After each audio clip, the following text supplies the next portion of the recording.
He's immensely seductive. Quite sure he's right. Obsessionally neurotic.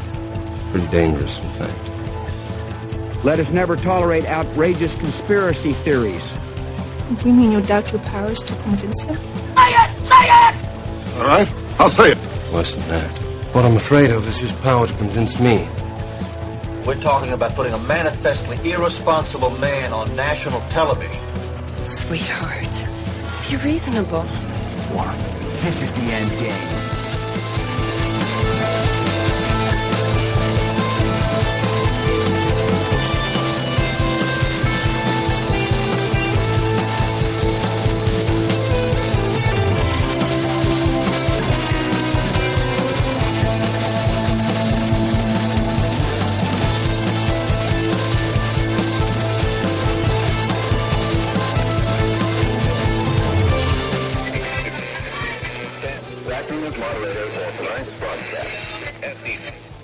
It is Friday, February 7th, 2025, the 19th day of the Golden Age.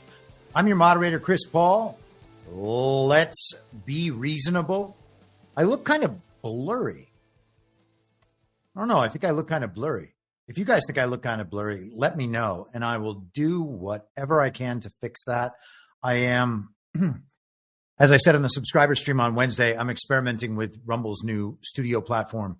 So things are just slightly different in the way all of that is getting rolled out. I hope you all can see me just fine on your end of things. And people said they like the intro, so I have to assume that it's working. Let us get into, let's start with something just a little bit funny. And very important, don't get me wrong, but also a little bit funny. This is Donald J. Trump with some breaking news on Truth Social today. I will be signing an executive order next week, ending the ridiculous Biden push for paper straws, which don't work. Back to plastic. Thank goodness. As far as I'm concerned, thank goodness. And a little strange that he's saying that was a Biden push because, of course, that did start under the first term of the Trump presidency.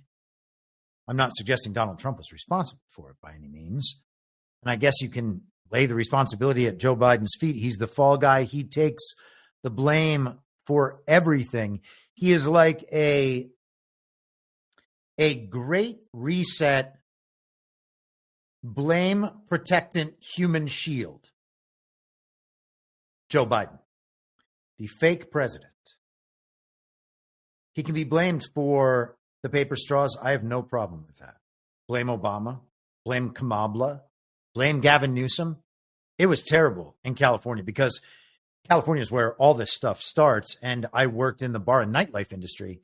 And so immediately you would see what places were on board and immediately went to the paper straws.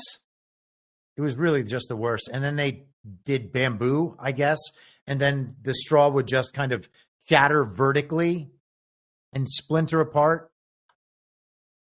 It would get all soggy in your drink. The whole thing was just so dumb. And everybody was pretending that they were saving the lives of mammals in the ocean, or fish, or birds. Because all of this waste would go in the ocean, and apparently the straws were to blame. Plastic straws. So they solved that problem for a little while and made everyone's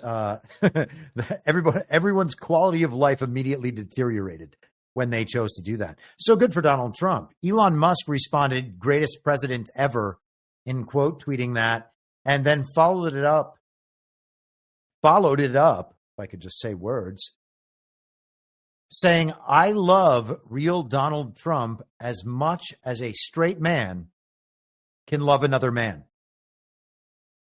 And I think there are a great many American men who feel that way just based on Trump's sacrifice and his straightforward nature and his ability to convince other people to be straightforward.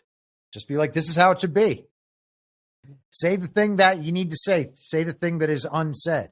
Say the thing that other people are afraid to say. And hopefully good things will follow. And it's not always that they follow immediately. It's that they follow at some point down the road as a result of that catalyst. And I was having a discussion about this earlier, about Donald Trump as the catalyst for the awakening. Because, of course, in the follow-on conversation to the Trump meeting with Benjamin Netanyahu this week, a lot of people went back to Trump's a Zionist. So Trump is a Nazi and a Zionist. And I know that in most people's minds, those things are totally opposite. In my mind, they're just business partners. It's funny that you have the two sides of the controlled opposition, the neocons, which are ideologically descended from Nazis, essentially. And then you've got the communists, and both sides of this controlled opposition are part of the kind of Zionist globalist dichotomy that they present, so that people think that they're actually in a political battlefield when they're really just helping their controlled opposition advance the underlying agenda the whole time. But Donald Trump gets it from both sides. On one side, he is the evil dictator who hates Jews. And on the other side, he is a Zionist shill who will do anything he's told to by the Jews. It's always very strange. It's always Trump's problem. But the thing is, Donald Trump is the catalyst to the awakening. It is through not only the things he has said, but his approach that we have these conversations now. I can certainly give him a great deal of credit for whatever extent I've awakened for my awakening. I think that I know a lot of people in real life who would say the same thing. So that alone is huge. Being the catalyst for the awakening in this country and maybe worldwide is the most anti-regime thing you can do. So the idea that he is just a cog in the system is crazy to me. And you know what? Maybe we might as well follow up on this very subject right now, and then I'll get back into what I was going to talk about. We discussed on Wednesday on the subscriber stream, and by the way, that'll be available for free to everyone on Substack and Rumble and YouTube on Sunday. Substack and YouTube do that automatically. Rumble, I have to remember doing that at some point on Sunday. So if you're like, hey, the Rumble's not out there and available yet, well, go to YouTube, go to Substack. YouTube, you can find me. I'm your moderator. I'm on there for however long I'm on there. Seems like it's stabilized to some measure. I got a check, a strike, whatever they call it, in November or December, but nothing's happened since. So I guess we're good for now. You can find the subscriber stream on Sunday. In the subscriber stream called Construction Project, we talked about how the construction project in Israel was planned before the paragliding go-kart incident. So it is impossible that the paragliding go-kart incident and the quote-unquote war that followed are creating the opportunity for this construction project. It seems more likely to me that a lot of this war included, are in a narrative layer above the construction project and above the on-the-ground reality there, which is not to suggest no kinetic conflict, okay? We can know that a BLM riot is actually happening in the city streets while also understanding that we're being lied to about what's happening, we're being lied to about who's involved with it, and we're being lied to about the agenda. The public presentation is a cover story for what's going on at an actual level, and then people believing the cover story will join in organically, thus creating a reality that wouldn't exist otherwise. And the only reality we're having described to us, the only story about that reality being told to us, is that secondary layer where people make an organic event happen as a result of the adopted beliefs about what's actually happening on the underlying level, though that's not what's happening. So I said that agenda has been around for a while, talked about the Ben Gurion Canal and those plans that have existed for 60 years. And then we also have this moment, and I'm not sure if Ghost of Base Patrick Henry unearthed this himself, and if he did, cheers to him. Either way, I saw it on his channel. This is from the primary debates in 2016. In all fairness, Marco is not a negotiator. I watched him melt down, and I'll tell you, it was one of the saddest things I've ever seen. He's not going down. He thinks the Palestinian is a real estate deal. And these people may even be tougher than Chris Christie, okay? The Palestinians are not a real estate deal, Donald. Okay, no. A deal, They're not a real estate deal. Is a deal. Let me tell you, a I've deal learned is a not long a deal time when you're ago. dealing with terrorists. Have you You ever are not a negotiated with terrorists? negotiator. You are not a negotiator. By the way, that's amazing. The totally normie-con, Trump-hating establishment crowd there cheering for Marco Rubio. If you're thinking you will never bring peace, you will never bring peace. Donald might be able to build condos in the Palestinian areas, but he's not going to. This is not a real estate deal. Senator, he will never be able to do it. I think I may be able to do it, although I will say this. Probably the toughest deal of any kind is that particular deal. The toughest deal of any kind is that particular deal. Marco Rubio says he could build condos in Palestine. He's saying you can't negotiate with these terrorists. That's all of it right there from 2016. So I don't know, was that 9 years ago? Somewhere between 8 and 9 years ago? They're talking about the same thing, the same location as a real estate deal. Donald Trump's describing it as a real estate deal. So if that's a real estate development and a long-term construction project with long-term plans in place, is it also the place where all these people were living and now being displaced and all that was just natural? And we're told that they're terrorists and they had to be removed from the location? Sounds to me like a real estate deal. That's an awfully long time ago to be talking about the same thing if this development, as described by Donald Trump in that press conference, is something that has arisen as the result of the paragliding go-kart incident. That's not possible. And nonetheless, we're told that that's exactly what's happening. These people are being displaced because there is a war being waged as a response to the paragliding go-kart incident that has now devastated this area, turned it into what Donald Trump calls a demolition site. And because, well, now it's demolished through a war that started as a result of the paragliding go-kart incident, now we're going to do the construction project. Same thing happening in Ukraine.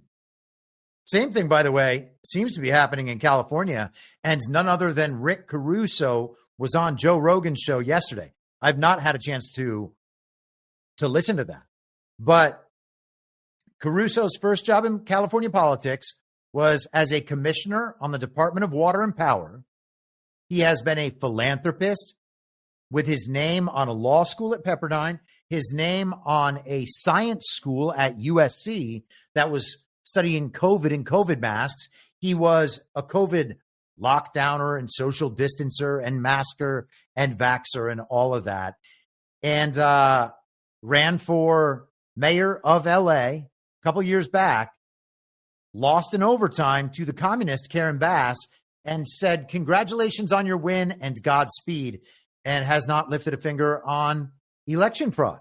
So unless there is a whole lot happening for Rick Caruso in the background, it seems like a pretty obvious attempt for the regime, for the Uniparty, to stand up a new California governor that will seem like a polar opposite from our boy New, who's out there right now, the worst of all time, Gavin Newsom, but seems to be under control, which makes him our boy New rather than New Scum. He can be both. Rick Caruso is being lined up as the next California governor. It is clearly an operation. People like Mike Cernovich are involved with it and have been since the beginning. The immediate focus on Rick Caruso was creepy. We talked about that right off the bat. That was the first, most obvious reaction. Oh, this is an op to inflate the political status of Rick Caruso and make him seem like the solution to all of California's problems. How he interacts with Donald Trump will be very interesting to see. I don't know what to make of that right now. He's a real estate developer. Trump's a real estate developer. So, going to be an interesting dynamic between the two of them. But Joe Rogan, as he always does, is getting these info ops just right out there. Whoever the intelligence community books for his show comes on, and Rogan dutifully makes them sound like the nicest genius who ever existed. So Trump, in response, following up on the, actually, let me find this, hold for processing, following up on the meeting with Benjamin Netanyahu, he had an executive action yesterday imposing sanctions on the International Criminal Court. As President of the United States of America, I find that the International Criminal Court, as established by the Rome Statute, has engaged in illegitimate and baseless actions targeting America and our close ally Israel.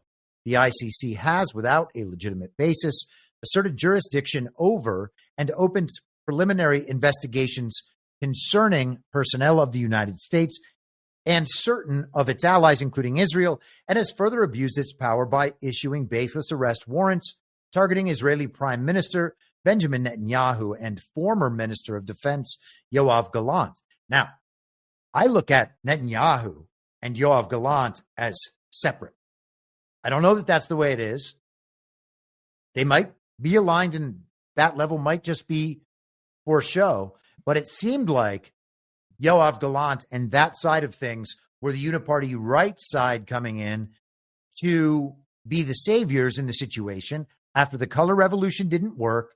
And then the paragliding go-kart incident happened. Netanyahu was blamed because there was a year's advance warning, just like 9/11. And Gallant and the rest of them came in, and they were supposed to balance out Netanyahu, and it seems to me help guide the situation into a regime-friendly landing. None of that has happened. And instead, the situation has been guided by Donald Trump into a regime-adverse landing that is friendlier to the multipolar cause, to the decentralized global good twin rather than the global evil twin. And we shall see.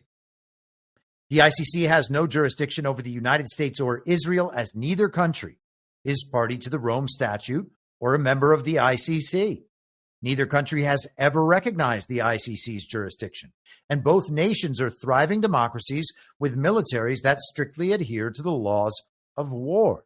The ICC's recent actions against Israel and the United States set a dangerous precedent, directly endangering current and former U.S. personnel, including active service members of the armed forces, by exposing them to harassment, abuse, and possible arrest. So it goes on, of course, and I would encourage anybody and everybody who wants to go ahead and read that. Actually, let's jump down here for a second. The United States unequivocally opposes and expects our allies to oppose any ICC actions against the United States, Israel, or any other ally of the United States that has not consented to ICC jurisdiction. Okay, so he's going after the organization directly. He's saying that neither the U.S. nor Israel is responsible for any of the things that they're accused of being responsible for. But more importantly, he is making it very clear that the United States does not recognize this international institution. And neither does Israel, and neither should any of their allies. Now, put the Israel thing aside and who these allies are. And this thing, in form alone, is yet another rejection by the United States of a body, of an arm of global governance. That's a good thing. WHO, rejected. UNRWA, just the other day, and UN Human Rights Watch, rejected. The International Criminal Court, rejected. The point is to get down. The goal ultimately should be, and I think is, the goals as I state them are always in line with what Donald Trump is doing, though not in line with what the media is telling us Donald Trump is doing. And so I try to keep that in mind when I'm thinking about these issues. The goal should be to have no global governance bodies. The United States is a sovereign nation. Therefore, there are no multilateral treaties to be signed that say, okay, if we discover that there's a global pandemic, everybody has to do XYZ. That can't happen. It also can't happen in a World Trade Organization setting. It also can't happen in international criminal courts or any other kind of international court. The idea of international law might have to go by the wayside. Maybe there's a very limited amount of issues on which there should be some sort of international understanding. I'm not sure that's true. I think it's probably not true. I haven't spent a lot of time thinking about that, which is why I'm expressing the hesitance here. Maybe I could be argued into that, but why would the United States ever sacrifice its sovereignty to what a collection of other quote unquote nations have decided? And we've always done that because or not always perhaps, but certainly in our lifetimes, we have always submitted to what the global organizations want because we have governments installed by those same global organizations. And the point of the politicians installed in government through fake elections is to implement the agenda of the global governance bodies. So whenever they are being rejected and whenever it's being made clear that they have no jurisdiction over us, that is thumbs up in my mind. And if people are going to be upset because Donald Trump is protecting Israel and his Zionist masters from the International Criminal Court, well, the International Criminal Court isn't anything. It's an illegitimate body. So he's not protecting them from anything because it's not anything. This is like on the story layer. And so is Trump a Zionist shill if he's protecting Israel from a fake global governance body while declaring that the U.S. is not beholden to anything they say or do? That doesn't seem like a pro-Israel thing. And it's always important to remember there is the good twin everywhere the evil twin exists. And whatever size good twin faction there is in Israel, there's still people there. And the people can't be held responsible for what their government does, unless they're obviously in support of it, of course, or totally brainwashed, as we've been. So you got to give it at least a chance, right? Are we supposed to pretend that we've gotten proper history on the region or that we're given proper news about what's happening there? I would never suggest that either of those things could be true. Give me just one moment here. I'm sure we're fine. So good for Donald Trump. We will talk more about the Israel stuff in the future, of course, but they're completing a construction project that has been planned and in the works for years or decades. And Saudi Arabia is involved, and it sounds like, from what Trump said the other day, putting money into it. So that's a regional power backed up by American power, trying to see to it that an independent city-state is created that will be a place where people can thrive and prosper, I guess. We shall see. But let's go back. Let's kind of reroute and restart here a bit. Talking about the false reality layer as it exists, as it layers over reality prime in our government, in society, in the way that that our reality is communicated to us. And we're going to have one of those major false reality events over the weekend with the Super Bowl. We'll see if they're able to get everybody back on the same page in some sense in terms of entertainment. Donald Trump will be doing an interview before that. I said on Wednesday, I think it's going to be hilarious that people at their Super Bowl parties will have Donald Trump on TV talking to everyone. And some Trump haters will probably pipe in or storm out of the room and let everybody know that they're just above it. And Donald Trump's just a disgrace. And everybody's going to be like, calm down, Sally. Why don't you just listen to what the president is saying and see how things go? Hasn't been going so well for you. Remember when you wore 2 masks in your car? Shh. So that'll be interesting, and hopefully people will perhaps have some of that false reality layer collapse for them. But I was thinking about The Matrix, and somehow just over the past few days, it seems like the amount of people talking about how fake things are has increased by a lot. I used to be kind of lonely. It was like me and Patrick and a few people in the chat, and that was about it. And you guys, I guess. But it seems like people are talking about how fake things are quite a bit more. We went through on Wednesday the Mike Benz post about the Truman Show reality that all these USAID sponsored organizations have created for us. And people are beginning to think about what the implications of all this really might be.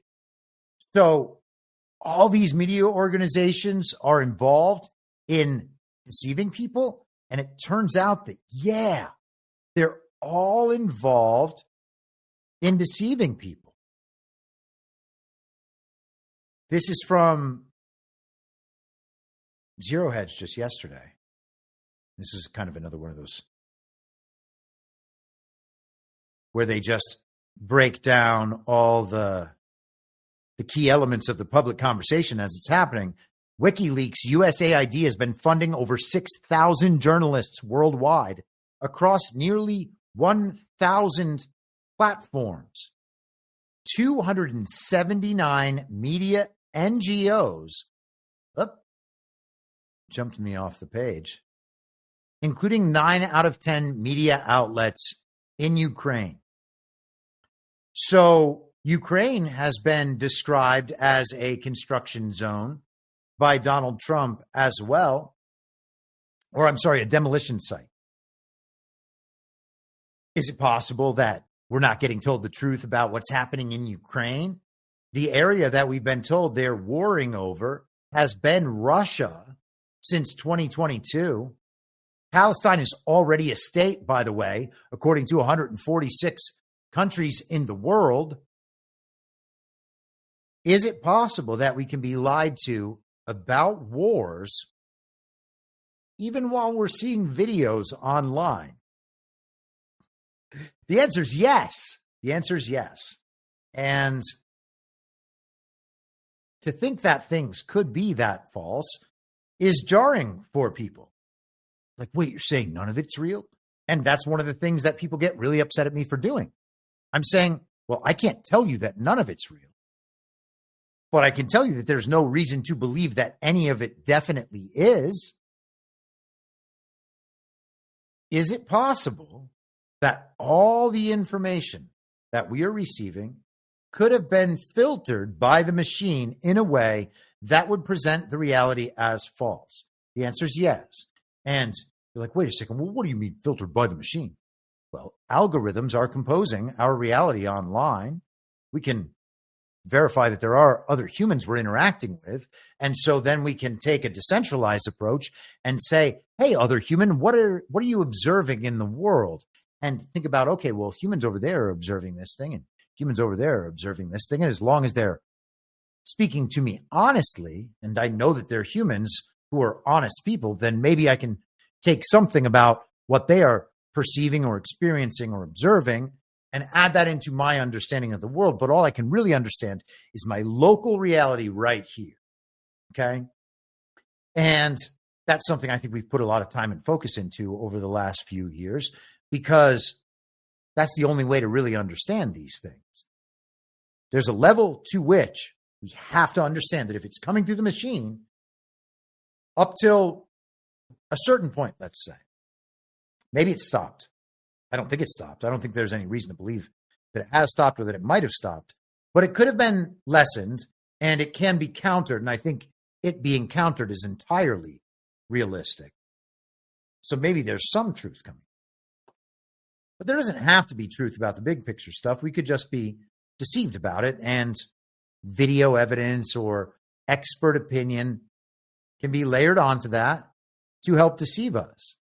And people don't like to think about that when it comes to war, maybe, but they don't have any problem, or when it comes to intentionally inflicted mass trauma events or false flags, terrorisms, etc. They don't like to think about it because they see a direct impact on human life, and they don't think that we could be lied to that way. And then I would suggest that we just recall COVID and how the COVID narrative was explained to us, and how the existence of the pandemic itself was created, and how it's still propped up by people, some of them on our side, who are unwilling to even admit that there wasn't a pandemic. So it actually is possible for this to be much, much faker than many people understand. And so with all that in mind, and kind of this new trend towards suggesting that things are actually fake, like, whoa, maybe we better take another look at some of this stuff, because if the corrupt government is paying out all of this money to overthrow foreign regimes in league with our intelligence agencies and like special forces sometimes, not suggesting they're doing this on behalf of an agenda, but operations are run. There are even special forces dudes online talking about how they used to watch these operations, and they would think one side of it is good. In fact, maybe I could just find this video. That one side of the operation, well, I'll just summarize. That one side of the operation is good. They know that they're actually doing good work, providing wells or providing a bridge or something. And so some of the money goes to that project, and the community actually benefits. And then the rest of the money is just paying off other community leaders to help facilitate the project. And that many of those community leaders then turn around and fund terrorism. And so it's the same money flowing in for the good and the bad. So we don't have to assume that it's all bad, but the money flows in to do bad, and it props up media organizations and global health initiatives and all of it. So all these aspects of the regime are being supported by this same money. And then people begin to understand that the people telling them all the stories about how their world operates are being funded from the same pool of money. I imagine that's jarring. A lot of people think that you can solve the news. You just go and get a number of sources and you can figure out, oh, this is what's actually going on over there. Well, no, you can't. Because that assumes that at least one, but maybe many, are giving you a real discernible truth about reality prime. And there's no necessity for any of them to be doing that. They can be lying completely to distort from what's actually happening. And then we can have a voice of truth coming in, or potentially a voice like Trump's that makes the people discern truth for themselves through the process of arguing the key elements of what makes a story true or false.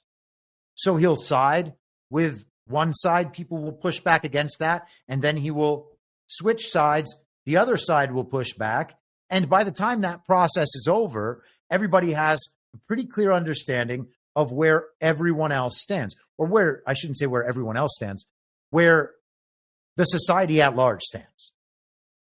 Pretty much everybody understands that Trump has a wide sweeping public mandate to be able to enact these policies, for instance. That's not because they looked at polls. That's because they can watch how the narrative is rolled out. They can tell who's desperate. They can tell who's confident. They can tell what's actually happening. at least in terms of narrative advances.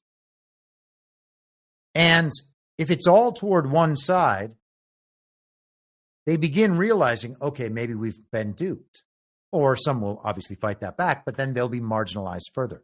So I was thinking about the Matrix in all of this and kind of how the whole thing winds down and how Neo was fighting with Mr. Smith, the agent, the super agent, the agent of agents. He's basically the great weapon of the false reality layer in the Matrix, and there are many other like him. In fact, he can just assume all these other forms and fight back against Neo collectively, separately, individually, from every possible angle at once, because he is a representation of the system. And one of him is more powerful than virtually everybody who's coming into the Matrix from Reality Prime, understanding what it is they have to do and what they have to fight in the Matrix to then be able to win the battle in Reality Prime. And winning that battle is what ultimately matters. So the important thing when you are interacting with the false reality layer is that the bottom drops out when you can understand how much of it is false. It loses its ability to affect your behavior, affect you emotionally, be able to cause you some level of physical harm, whether it's even just like psychosomatic physical harm, right? Harm that you kind of inflict on yourself through your own stress or fear or anxiety or whatever it is. That layer, understanding when you are dealing with that false reality layer versus the reality prime layer, that's the mission, which is why it's actually important to assume no reality until you can detect reality rather than the reverse. And, you know, even in Badlands daily chats and whatnot, I see people attempting to assume, to still default to believing that there is some reality headed in their direction from the mainstream media or even these alt media sources. You know, we're seeing Politico and the New York Times. I think someone said BBC and maybe the Associated Press. Obviously, 279 media NGOs, 6,000 journalists around the world. It's a lot. All on the take, all disseminating the narrative that enhances the agenda of USAID, the quasi-governmental organization whose purpose is regime change in other countries. Okay? So the media is helping USAID and our intelligence community overthrow governments based on lying to the people in those countries. And of course, they've obviously turned that on us.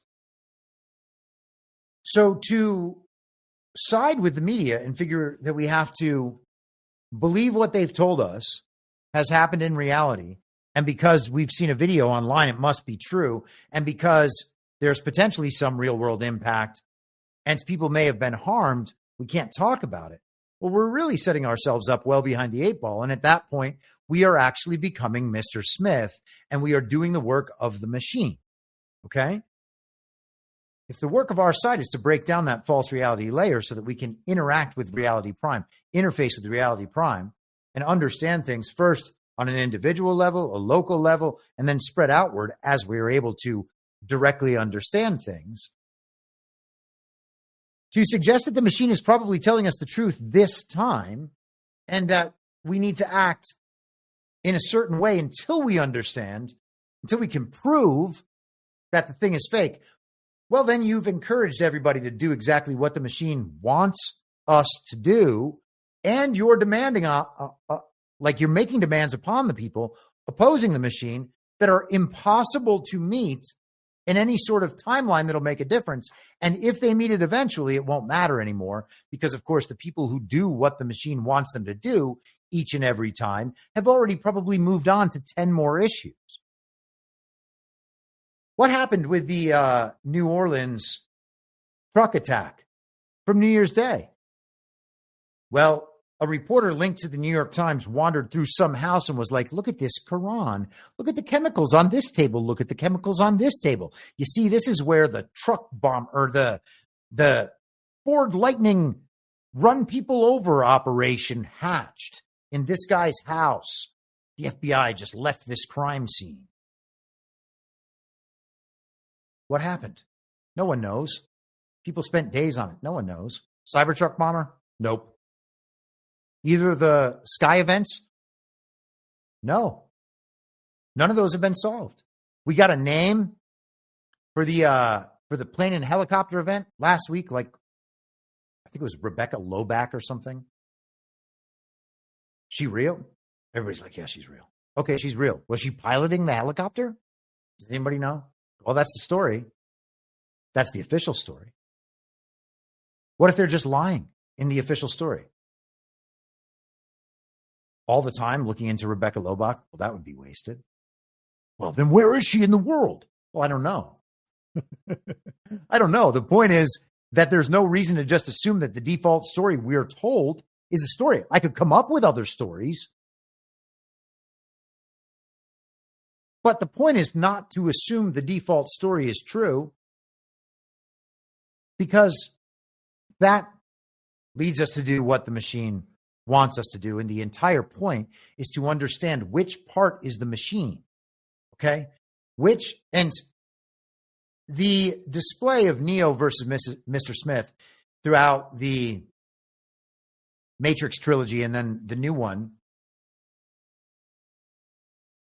they're doing like kung fu. They're doing, somebody's going to tell me it's not kung fu. It's actually, okay.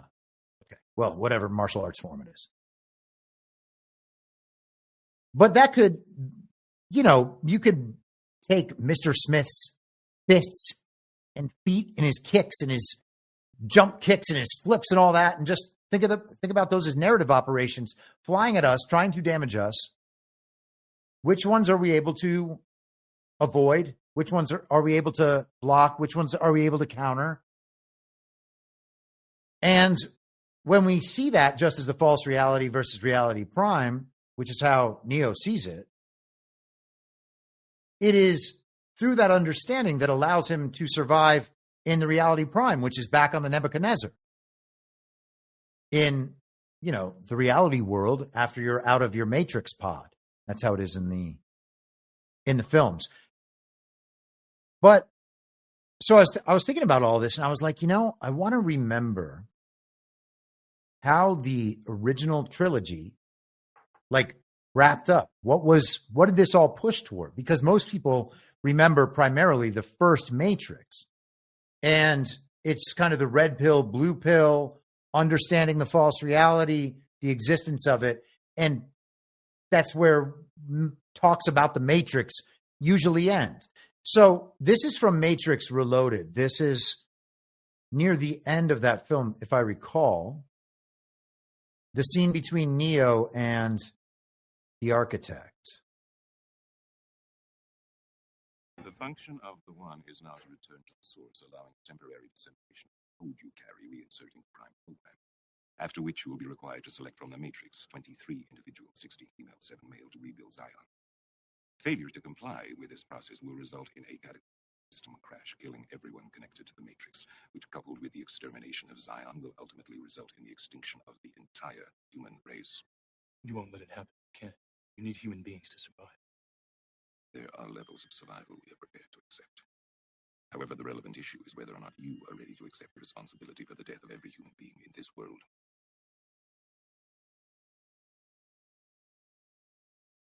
It's interesting reading your reactions. Your 5 predecessors were, by design, based on a similar predication, a contingent affirmation that was meant to create a profound attachment to the rest of your species, facilitating the function of the one. While the others experienced this in a very general way, your experience is far more specific, vis-a-vis love. Trinity. Apropos, she entered the Matrix to save your life at the cost of. Which brings us at last to the moment of truth, wherein the fundamental flaw is ultimately expressed and the anomaly revealed as both beginning and end. There are 2 doors. The door to your right leads to the source and the salvation of Zion. The door to your left leads back to the Matrix, to her, and to the end of your species. As you adequately put, the problem is choice. But we already know what you are going to do, don't we? Already I can see the chain reaction. The chemical precursors that signal the onset of an emotion, designed specifically to overwhelm logic and reason. An emotion that is already blinding you from the simple obvious truth. She is going to die, and there is nothing you can do to stop it. All right. Am I there? There we go. So sorry about the volume on that. I know the volume was a bit low, but it's essentially the showdown between humanity and the machine. And the thing is, on the architect side of that, what he is threatening is the ultimate existential crisis. Well, fine. Yes, you can destroy us, but if you destroy us, we're going to destroy everything. So it's either we figure out a way to coexist in some sort of harmony, or we'll simply just destroy everything, ourselves included. I asked the machine, and by that I mean I had Perplexity summarize, how the end of the trilogy goes down. And I want to just spend a second on this because I thought that the answer it gave was actually really interesting and good. Maybe the machine just knows itself too well. It said the original Matrix trilogy concludes with Neo's sacrifice to defeat Agent Smith and bring peace between humans and machines. In the final battle of the Matrix Revolutions, Neo realizes that he and Smith are evenly matched, and the only way to end the conflict is to allow Smith to assimilate him. This sacrifice destroys Smith and his clones, fulfilling Neo's deal with the machines to save Zion in exchange for stopping Smith's threat to both the Matrix and the real world. The ending doesn't completely dissolve the false reality of the Matrix. Instead, it establishes a tentative peace where humans are given the choice to leave the Matrix if they wish. The architect agrees to this arrangement, though he questions how long the peace will last. The philosophical takeaway from the trilogy is multifaceted. Interdependence. The trilogy explores the complex relationship between humans and machines, suggesting that they are more interdependent than initially thought. Free will versus determinism. The series grapples with the questions of choice, fate, and predetermined destiny. Reality versus illusion, drawing parallels to Plato's allegory of the cave.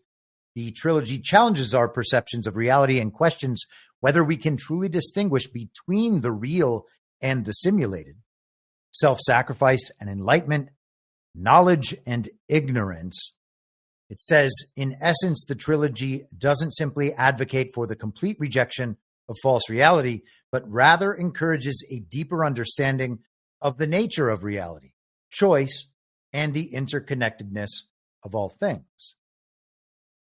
Now, I would suggest that the architect is bluffing and that the real question then becomes, is Neo willing to take the chance on that? And, of course, the Wachowski brothers, who are now the Wachowski sisters, resolve that in their own way. And, you know, that's its own kind of tangential discussion. And taking their position is not something that's required of anyone who views the Matrix. But the setup of the world and the dynamics, I think, are all accurate. We can see them playing out in the world right now. We can see these decisions being relevant in terms of humanity and the relationship to the machine. Do people submit to those making existential threats while their entire existence is devoted to the success on the machine side? And I think that that's the question that we've been discussing a great deal on the show over the past few months, in particular, regarding the role that scientific materialism plays in all of this. But again, the point is being able to discern what exists on that false reality layer and what is part of reality prime in a way that's ultimately going to matter to us. You know, we can get beat up in all sorts of ways by the false reality layer. Causes people to black pill. Who knows what choices they make in life as a result of all that. You know, I've certainly had low points in my life where my decision making was not something that I would now consider to be the product of sound rationality. You know, the effect of that false reality layer is pretty all encompassing. And that's why it's got to be contended with. That's why it's got to be pointed out so often. And that's why I do it, despite the fact that I probably lose a lot of friends along the way. And by that, I mean like people online who get absolutely sick of hearing me say it. And kind of with all that in mind, I want to like get back into some of the more worldly and less esoteric stuff. Ah, man, I don't know if I wrapped that up exactly the way I wanted to, but maybe we'll come back to it. So yesterday, this is Caroline Leavitt, the press secretary, speaking about Donald Trump's tax plans after Trump had a meeting with congressional Republicans on what the big, beautiful bill should be. And again, Congress is on the false reality layer. Until that problem is resolved and our election problems are resolved, I don't much care about what Congress does or doesn't do. Everything they do, I consider invalid and disregard it, except to the extent that we can see any of it playing out in the narrative. And that's all we can ever see. Think about all the Ukraine funding and what we're finding out about that. Think about what we're finding out about what's actually happening in Ukraine. If someone in 3 years ago from right now, in 2 weeks, it'll be the 3-year anniversary of Putin's very brutal invasion. Okay. If 3 years ago, along with all the news we're getting about Russia and Ukraine, we were also being told that 90% of the news out of Ukraine is being funded by our own government and intelligence agencies by the same people and for the same agenda as the overthrow of Ukraine in 2014. Would anyone have gone along with the central narrative about the Ukraine, quote unquote, war? No. The answer is no. Okay. We got hoodwinked. And when you realize you've been hoodwinked on a gigantic scale, I think the only responsible reaction should be to say, however much I know I've been hoodwinked, there's a good chance I got hoodwinked even more than that and haven't figured it out yet. And that's the point at which you should ask yourself, if 90% of the news coming out of Ukraine is being brought to me by these people, how do I even know a war is happening? That's the right question to be asking. Maybe a quote unquote war is happening. I can believe a war was happening, but has it been happening for the last 3 years? While all the countries that are being, or while all the lands that are being fought over are already part of Russia and no one's telling us? I think the answer is probably no. Here is Caroline Leavitt talking about the Trump tax plan. So these are the tax priorities of the Trump administration that the president has laid out for members in that meeting today. No tax on tips, which is obviously a very public campaign promise that the president made. No tax on seniors' Social Security. No tax on overtime pay. Renewing President Trump's 2017 middle-class tax cuts. Again, these are the president's priorities. Adjusting the SALT cap. Eliminate all the special tax breaks for billionaire sports team owners. Close the carried interest tax deduction loophole.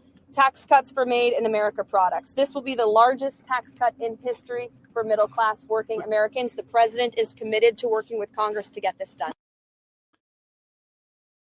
Okay. All sorts of tax cuts, no more tax cuts for billionaire sports team owners. I wonder if they're going to call this the Mark Cuban Tax Act when it's all said and done. If someone knows of a Cuban freakout related to this Trump tax announcement, by all means, send that my way. But I was thinking about this tax announcement because a lot of people were like, yeah, we're going to get these tax cuts. And I get it. In the politics as we've known them for our entire lives, sweeping tax cuts would be something to celebrate. And we would have a multi-months long argument in the media about who was getting tax breaks for what and whether or not they deserved them. And we would hear about how the tax cuts are only for the rich people and the Democrats need some handout for their base or whatever, or their little projects here and there in order for them to go along with it or something. All the same stupid tax debates that we've heard throughout our entire lives. Now we are being told that a lot of taxes are going to be eliminated. And people are getting very excited about that. That's much better than the deal that we've ever been offered before. But the point is not to get excited about that. Okay? You can be like, hey, cool. Look, Trump's on the right path. That's great. The right answer is no taxes. Because the federal income tax is unconstitutional and immoral, and no one has signed up for this illegitimate government or any of its spending. The American people don't support it. Therefore, it is invalid. Period. Okay? So, to grovel and to cheer that Trump is giving away the tax cuts like this, knowing that it is not the ideal outcome and that stopping at this point would guarantee we never reach the ideal outcome. Well, once again, you're stepping in to protect the system and protect the machine.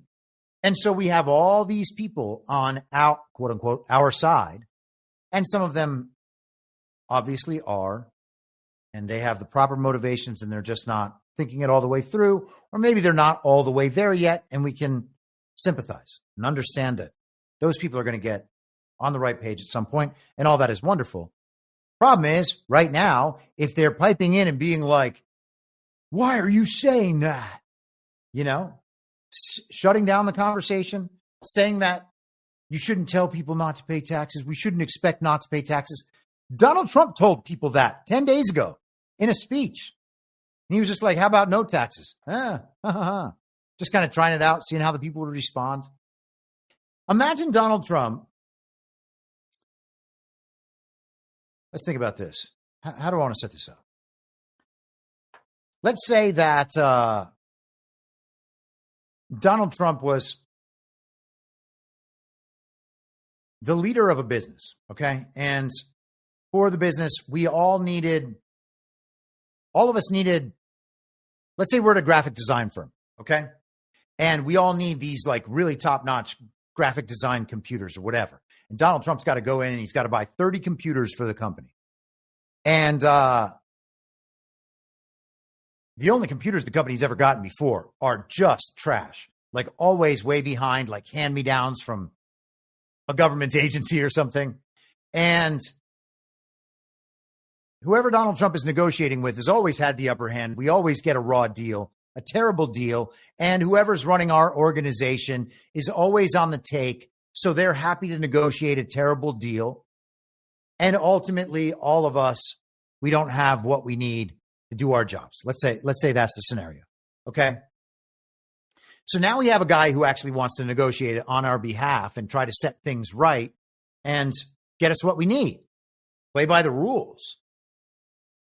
And he goes in there to negotiate in public against this system. And that's what he's doing. He's negotiating in public. And he asks us, he says, hey, I've gotten these things in our negotiation. And we're like, oh, man, that's so great. This is the greatest thing that ever happened. And people who are that people who earn tips, people who are receiving Social Security income, people who make overtime income, they're all stoked. They're like, I'm going to have more money in my pocket. This is the greatest thing I've ever heard. And if you're like, hey, we need more than this, they're like, don't mess with my plan, man. Come on. I need this thing. Don't say anything that's going to disrupt this. We don't want to lose this opportunity. Well, first off, you're not going to lose the opportunity. Okay? That's not going anywhere. That's baked into the cake. That's already part of the promise. And if that isn't in there, people should respond saying, hey, you told us this was going to be in there. You can't just take that back. And again, the president of the United States just 10 days ago or something suggested to Americans with a live audience, knowing that it would be broadcast to whoever could possibly want to see it, suggested that no taxes was the right thing. But if we all settle for some half-measure deal, if we say, Donald Trump, you go, please negotiate this for us. You're the world's best negotiator. You have taken the job of negotiating on our behalf against our true enemy, this global regime. And you're saying you're going to get us X, Y, Z. All of those are awesome things. Thank you so much. That's all we could ever ask for. If Trump wants to get us everything and needs the leverage of the people behind him to get all those things, and then we, grovelers as we are like, oh, thank you. I guess that's it. We have reduced Donald Trump's leverage to zero. Where is Donald Trump's leverage to fix elections right now? I don't know where it is. And it's possible that we're going to get that disclosure. I still think that that's 100%. Don't get me wrong. This is no cause for getting upset or, oh, you're blackpilling us. First of all, if you take things as blackpilling, could just be that that's your place spiritually or perceptively or whatever it is, and you'll interpret through that lens no matter what. I know a lot of people like that, so I used to be one of those people. So I totally get that. But if we're not pushing to get the right thing, and Donald Trump has less leverage to negotiate on our behalf because we are unwilling to ask what is rightfully ours, according to the Constitution, whose fault is it if the job doesn't get done? Is it Trump's fault for not achieving the thing that he set out to achieve? Or is it our fault for not helping to give him the support he needs to actually get the leverage? And to be able to give him the proper support, we have to be able to be critical about what he's saying he's going to do. Okay? And so it's not some kind of offense to Donald Trump to be like, sorry, sir, I know you said no tax on tips, no tax on Social Security, and no tax on overtime. And all that's really, really great. And thank you. But, that's not good enough. The deal is actually no taxes. Okay? The tariffs are to fund the federal government. There's going to be no taxes from us whatsoever. And if that means that the federal government has to be reduced to virtually nothing, all good. We're cool with that. Bring it back local. We'll have state governments, and then we'll have our county government or our little city or our town or whatever it is, and we'll take that local approach. And hopefully if we can perfect each one of these decentralized nodes at a more local level, then that will create, as General Flynn says, national impact, because all of those little nodes will actually be going responsibly and responsively to the larger bodies and properly representing the node. The people have to be pushing Donald Trump the whole time because that's what gives him leverage. I cannot imagine there is a scenario where he does not want the people demanding what is best for the people. Now, other people might have different designs on what's best for the people. I'm not saying it should be my view or that you all have to support it in the way I support it. But it's not protecting Donald Trump to tell people, like, this is good enough. There should be no federal taxes, federal income taxes. It's that simple. So if there's a deal that's not that, that's a bad deal. Donald Trump getting us that deal doesn't make it a good deal. We heard in the fake campaign of last year that Donald Trump was only doing the no tax on tips thing so that he could win Nevada, so that he could win service industry voters in Nevada. That is always the story about how Nevada elections are won. Okay? If this process only resulted in Trump removing taxes from those categories, it would seem like, yeah, he just did something for those people and eliminated their federal income taxes, and that's that. Well, that can't be what it is.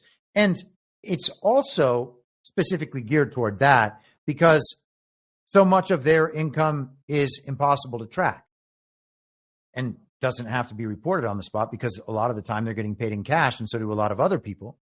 And that reporting problem will be increased when the IRS is done away with.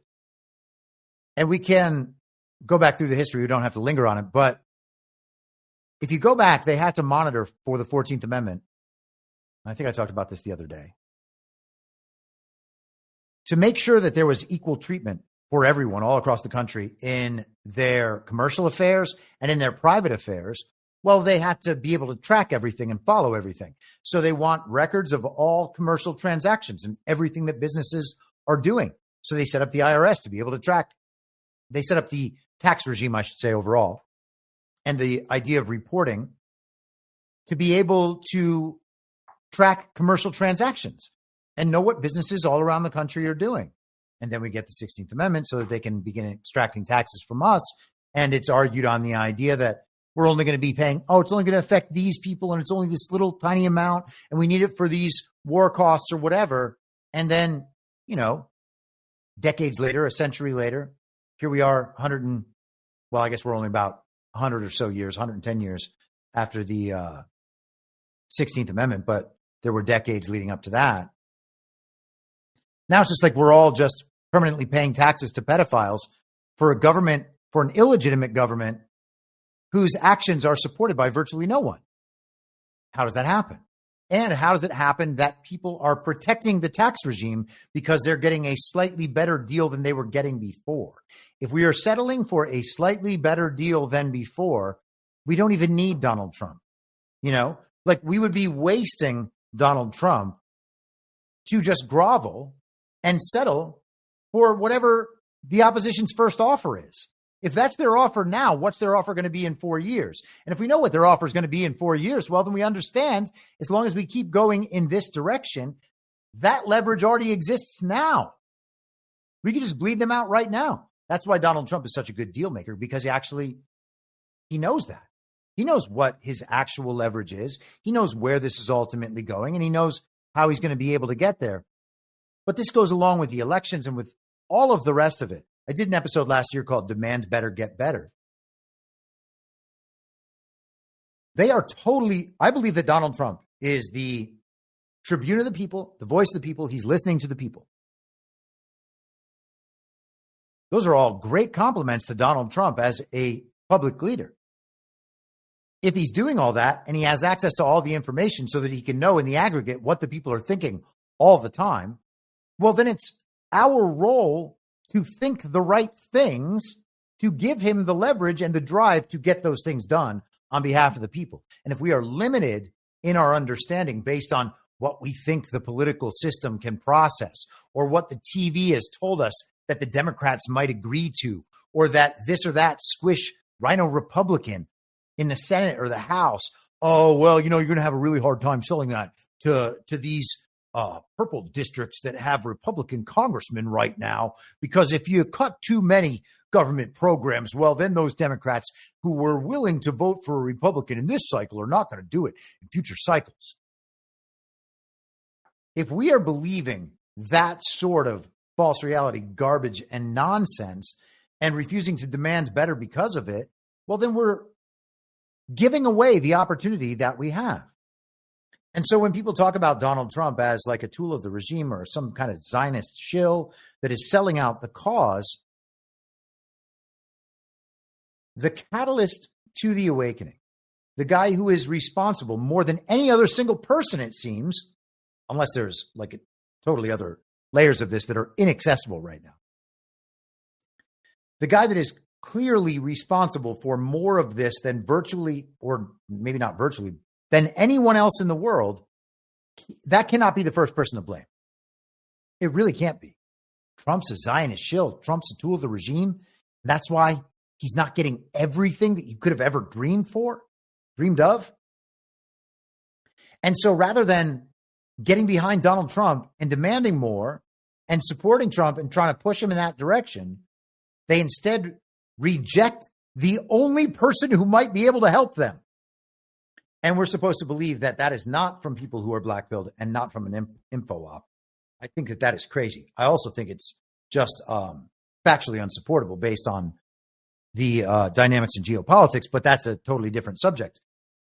The point is that we have to be able to come to some of these conclusions on our own, and Donald Trump is effective at guiding us and guiding society at large to those conclusions. But when we know what the right thing is, we have to demand it and stick to that and not grovel with half measures. And I don't think that any of that could possibly be seen as somehow offensive to Donald Trump or anti-Trump. In fact, I think it's probably what Donald Trump wants us to do when he says things like, we are giving power back to you, the people.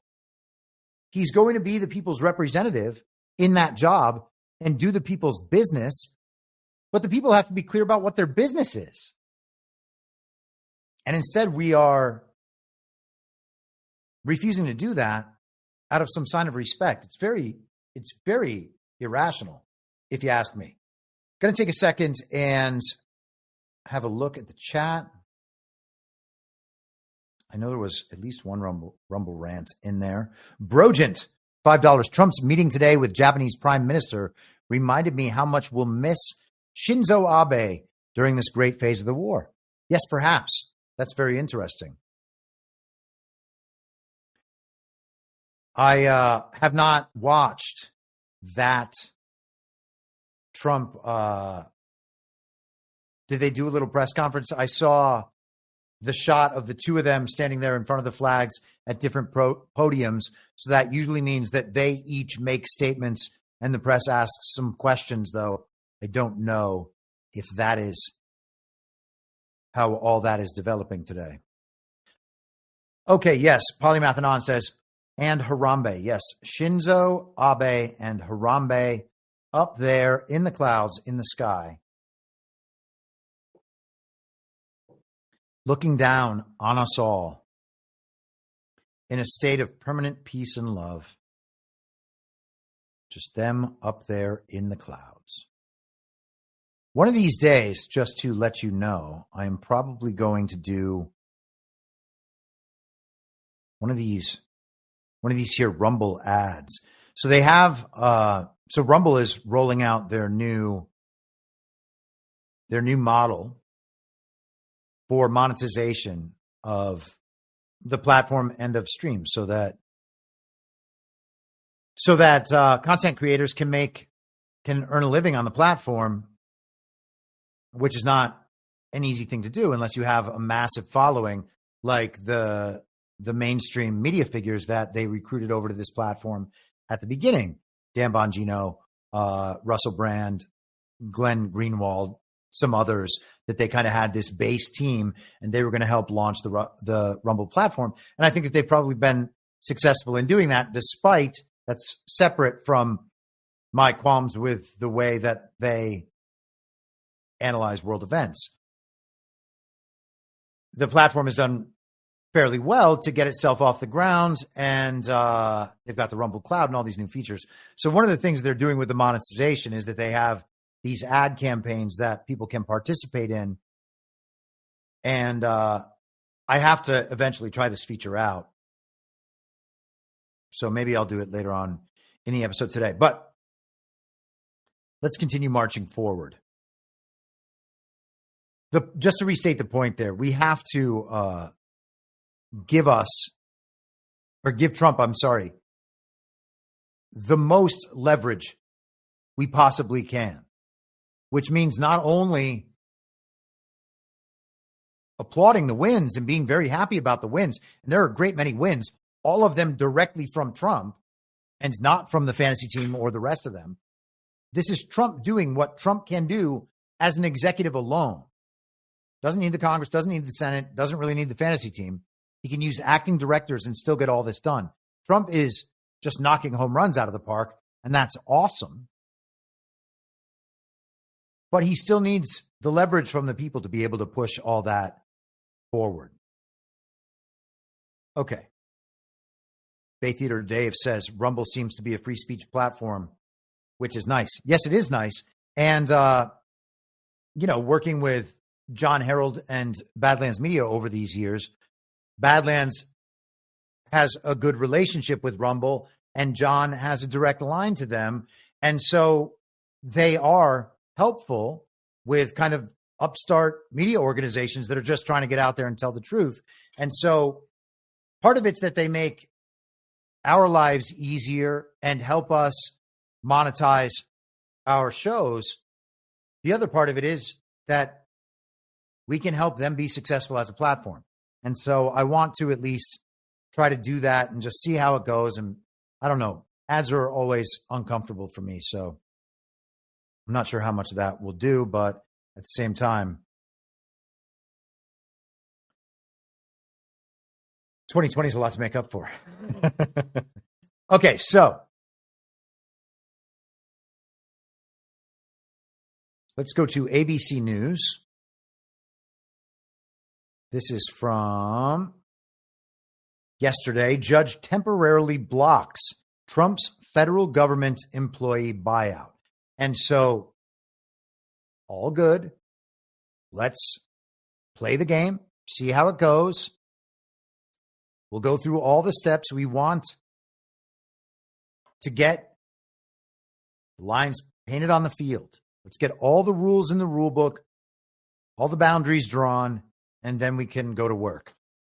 U.S. District Judge George O'Toole Jr. set a Monday afternoon hearing to consider further blocking. Wow, I'm getting all dyslexic right now. The so-called fork in the road offer. I enjoined the defendants from taking any action to implement the so-called fork directive pending the completion of briefing and oral argument on the issue, said O'Toole. I believe that's as far as I want to go today. The judge described the brief hearing as a table-setting session just to schedule arguments for Monday afternoon. He did not say anything about the merits of the dispute over the buyout. Lawyers for the DOJ said they would notify every federal employee who was subject to the buyout. More than 2 million federal employees had faced a midnight Thursday deadline to accept the Trump administration's deferred resignation offer as O'Toole considered an 11th hour request to block the buyout from moving forward. 4 unions representing a combined 800,000 federal civil servants. We'll reeve on that battle. Thanks very much. We'll be right back. Domino's specialty chicken. 4 tasty topping combos loaded on tender, juicy chicken. It kind of makes us wonder why we don't call it. Oh, that's so awful.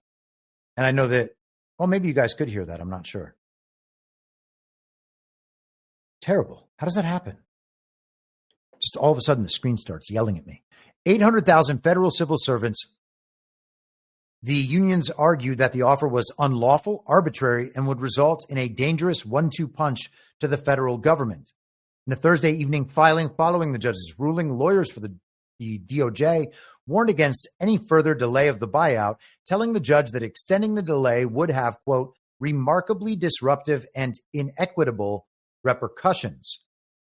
I don't know what they mean by that. Maybe they are claiming that this is misleading some of these employees. I'm not sure. The DOJ attorneys argued that the buyout is an instrumental tool in Trump's plan to reform the federal workforce. Upon his reelection to office, President Trump immediately set to work to transform the federal workforce, the filing said. Animating these and other critical reforms is the recognition that the federal workforce must be streamlined to be more efficient and to better serve the American people. Extending the deadline for the acceptance of deferred resignation on its very last day will markedly disrupt the expectations of the federal workforce, inject tremendous uncertainty into a program that scores of federal employees have already availed themselves of, and hindered the administration's efforts to reform the federal workforce. So they're saying this is a delay tactic. This delay tactic is not only to prevent the president's agenda from being implemented, as the president has the constitutional authority to do, it's also going to hurt these workers. The filing argued that the 4 unions who brought the case can't establish standing to bring the case or demonstrate that the Trump administration is breaking the law by implementing the buyout. If the court issues an injunction, they argued that any relief should be limited to the employees represented by the unions themselves, not the entire federal workforce. We'll see about that. This is from the lawsuit. First, the government will lose expertise in the complex fields and programs that Congress has by statute directed the executive to faithfully implement. And second, when vacant positions become politicized, as this administration seeks to do, partisanship is elevated over ability and truth to the detriment of agency missions and the American people. So this, for me, doesn't work at all, and I don't think it'll work for them. They are making 2 practical arguments that are unrelated to the principled issue here, which is whether or not the president, as the plenary authority of the executive branch, has the ability to remove agencies from the executive branch or choose to furlough them or fire them or make it so that even if they have to remain employed, they don't do any of the work. Why would Donald Trump want all of these agencies doing the things that they've always done, or these federal employees doing things as they've always done?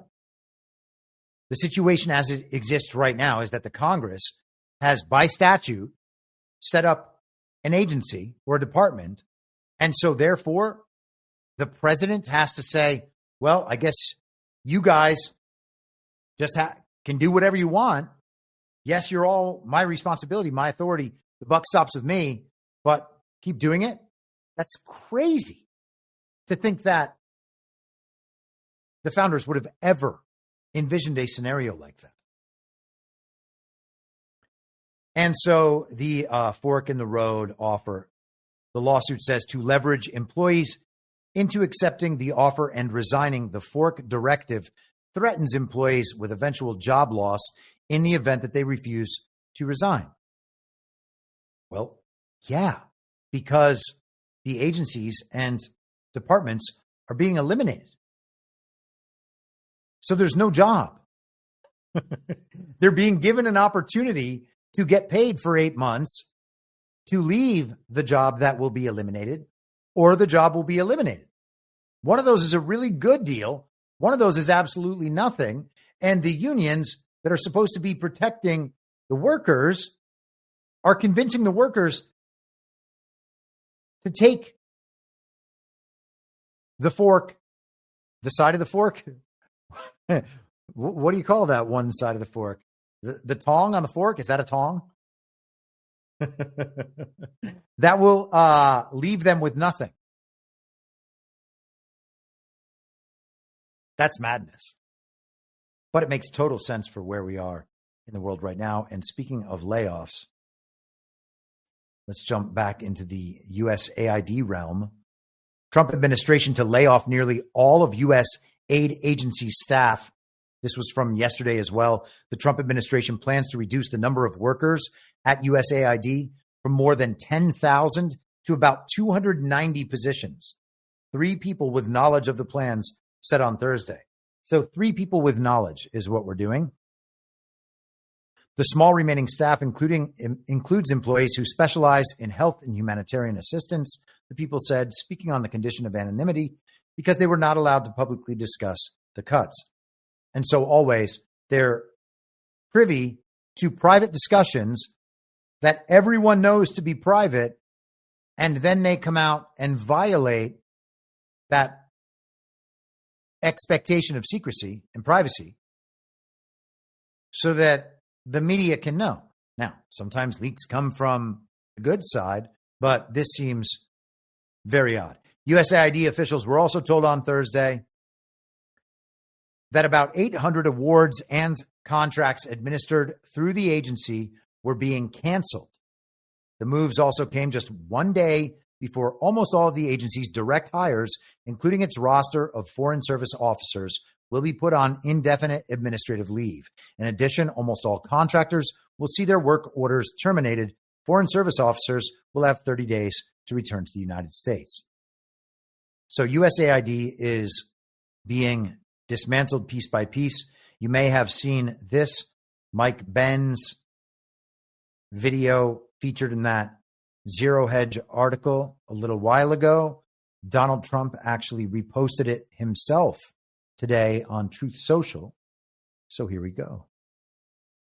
Has every past president for the last 20 years known about this corruption with USAID and just chose not to do anything about it? Well, most of them are on the take. Joe Biden was the head of the Senate Foreign Relations Committee, which directly oversees USAID. USAID was funding Burisma. USAID gave money to Burisma and had a formal partnership agreement with Burisma. Barack Obama's mother worked for USAID. The Bush family runs right through it. Bush's, Vice President Dick Cheney, Liz Cheney worked for USAID. They're all in on it. And this is the reason that the Trump revolution was so revolutionary, is because it defeated both sides of the USAID snake.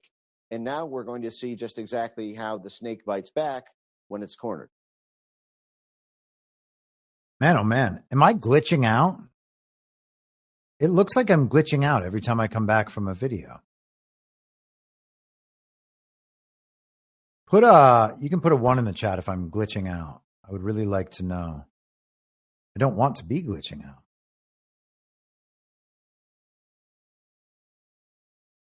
So, actually, I forgot if I said 1 is I was good or glitching out. I think 1 is glitching out.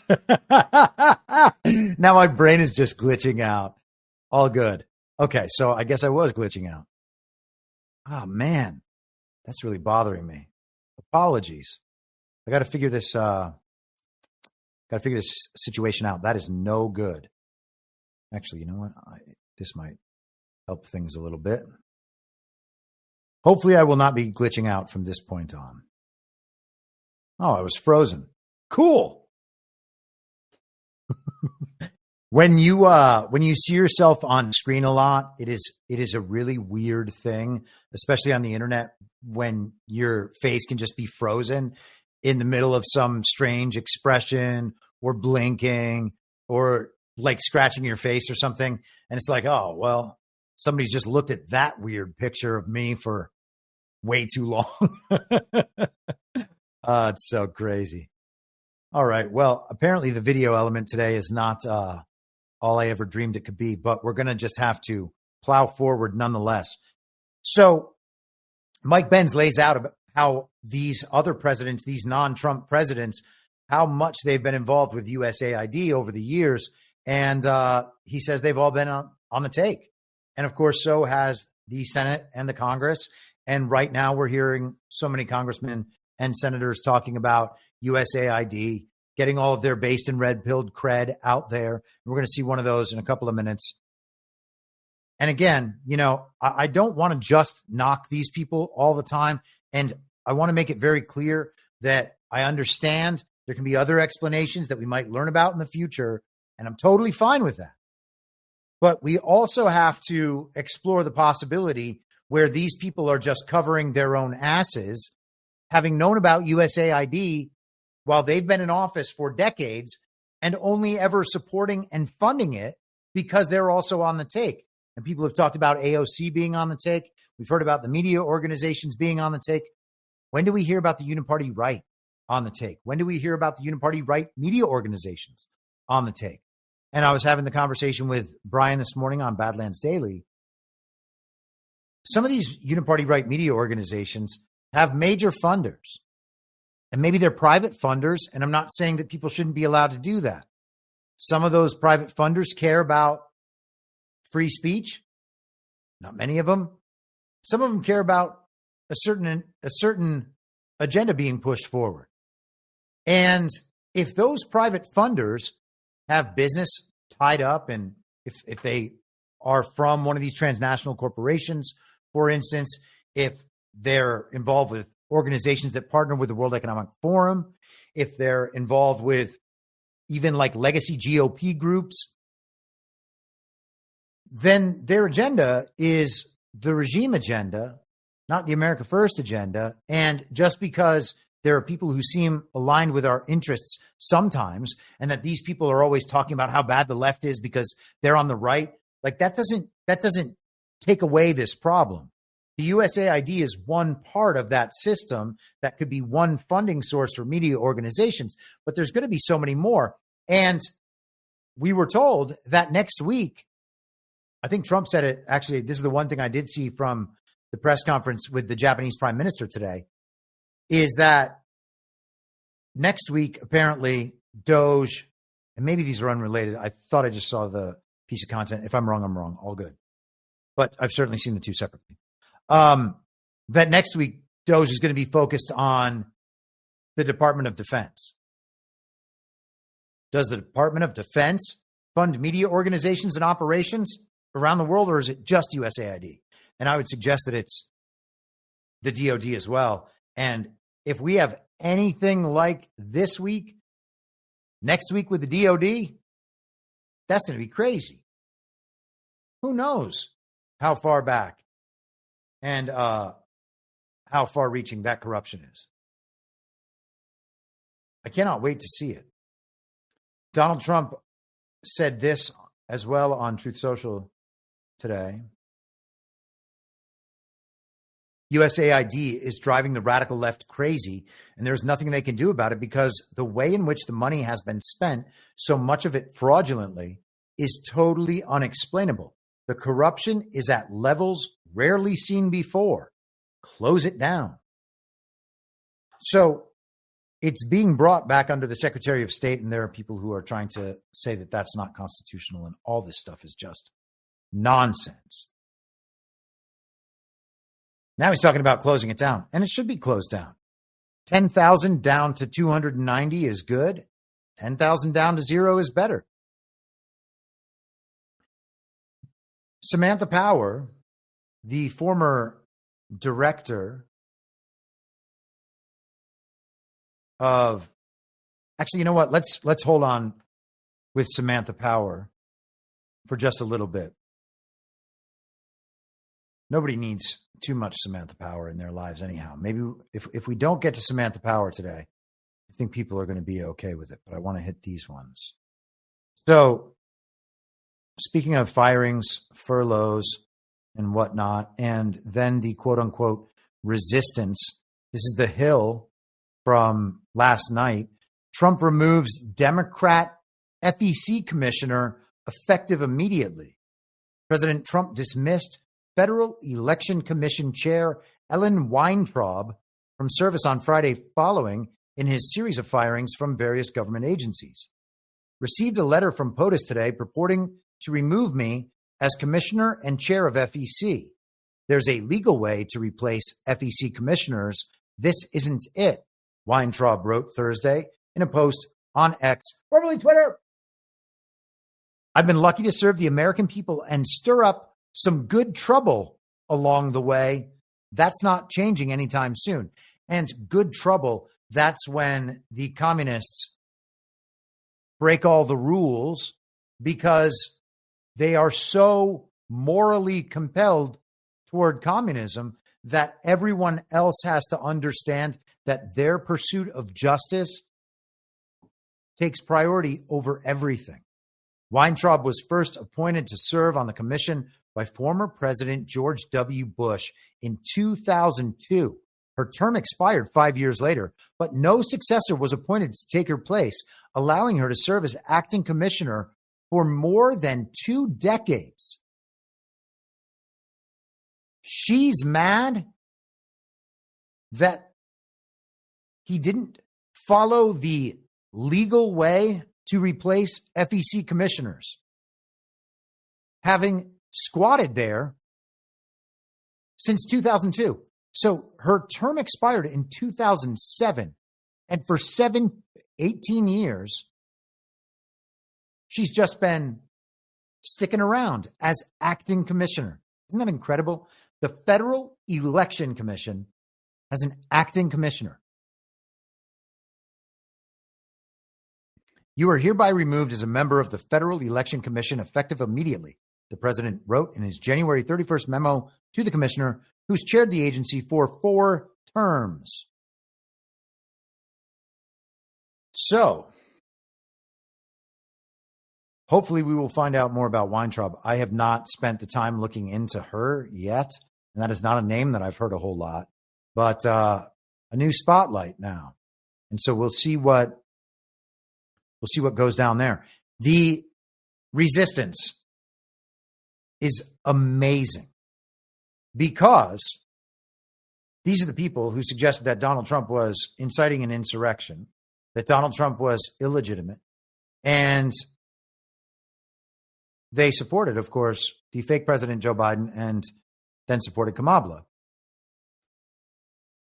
They say that they're doing good things for America and that they are not anti-American and that they are not doing the bidding of others.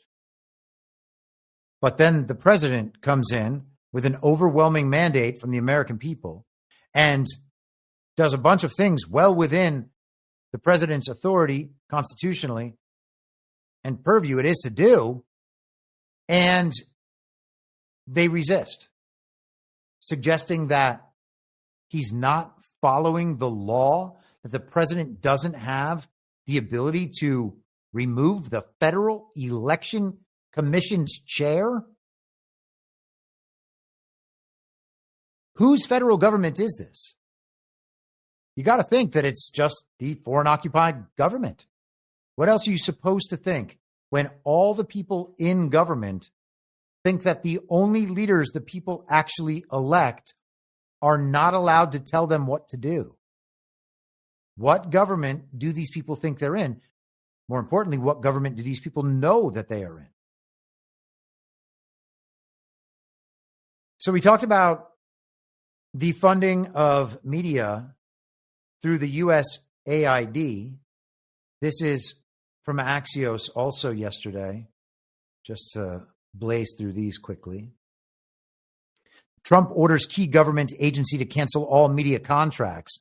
The White House has directed the General Services Administration, the GSA, to terminate every single media contract expensed by the agency, according to an email obtained by Axios. GSA team, please do 2 things, a Trump administration official wrote. Pull all contracts for Politico, BBC, E&E, the Politico sub, and Bloomberg. Pull all media contracts for just GSA. Cancel every single media contract today for GSA only. So another government organization involved directly with the media. At the ends down here, they say the Eye of Sauron is on more than just Politico. A White House advisor said it's all the media, and it should be all the media. The propaganda media has to be dealt with, and Donald Trump is dealing with it directly based on federal government funding. And think about, once again, the big picture form here.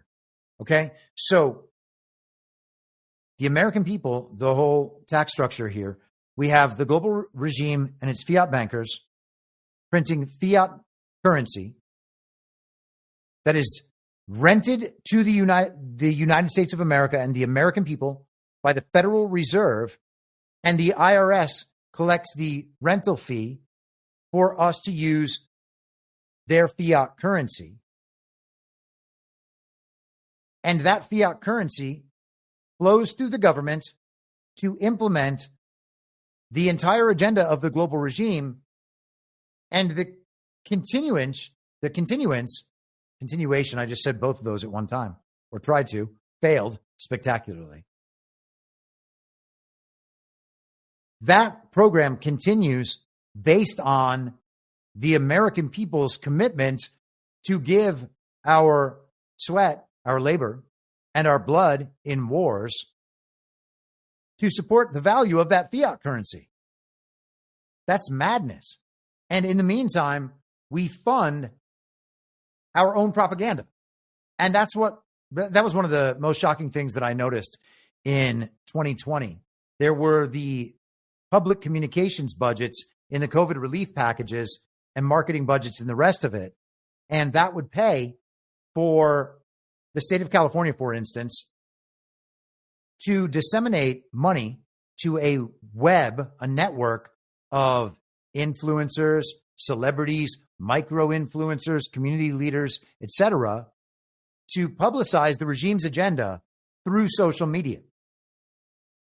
I knew, hundreds, thousands of young actors in Hollywood who had considerable Instagram presences and would get money to post for these political agendas. The drop boxes, the Facebook drop boxes to mail in ballots, that was a paid ad campaign run on social media in Hollywood by celebrities. It was like Jennifer Aniston, people like that. Same thing with masking and lockdowns and all of it. And it's taxpayer money, quote unquote, going to the state, and then the state disseminates it to some of the wealthiest and most popular and most influential people to hoodwink all of their followers.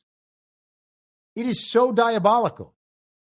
The government shouldn't be paying for media. I cannot think of a situation. Maybe I'll think about this over the weekend. Think if there's a situation where I think it's acceptable for the government to have any relation with media. Is it possible? Well, I guess you have a press secretary. Does the government's message need more amplification than that? Good question. I'm going to have to think about that. And you guys, of course, can always let me know your feedback, weigh in. I'm more than happy to think about and discuss your ideas. I always like hearing new ideas because it gives me new ways to think about things and new ways to understand things. Now, as the week has gone on and people have been going through these USAID files, whatever it is that Elon is releasing, and there's a bunch of people who think that all of this is a limited hangout, and it's a good take. You might be right. Let's hope that regardless of its limited hangout status, more of the normies will wake up and figure out what some of this stuff means. We shall see. But anyhow, as this week has gone on, this account, Data Republican, has been highlighted and suggested by Elon Musk and many others. And this post really caught my attention.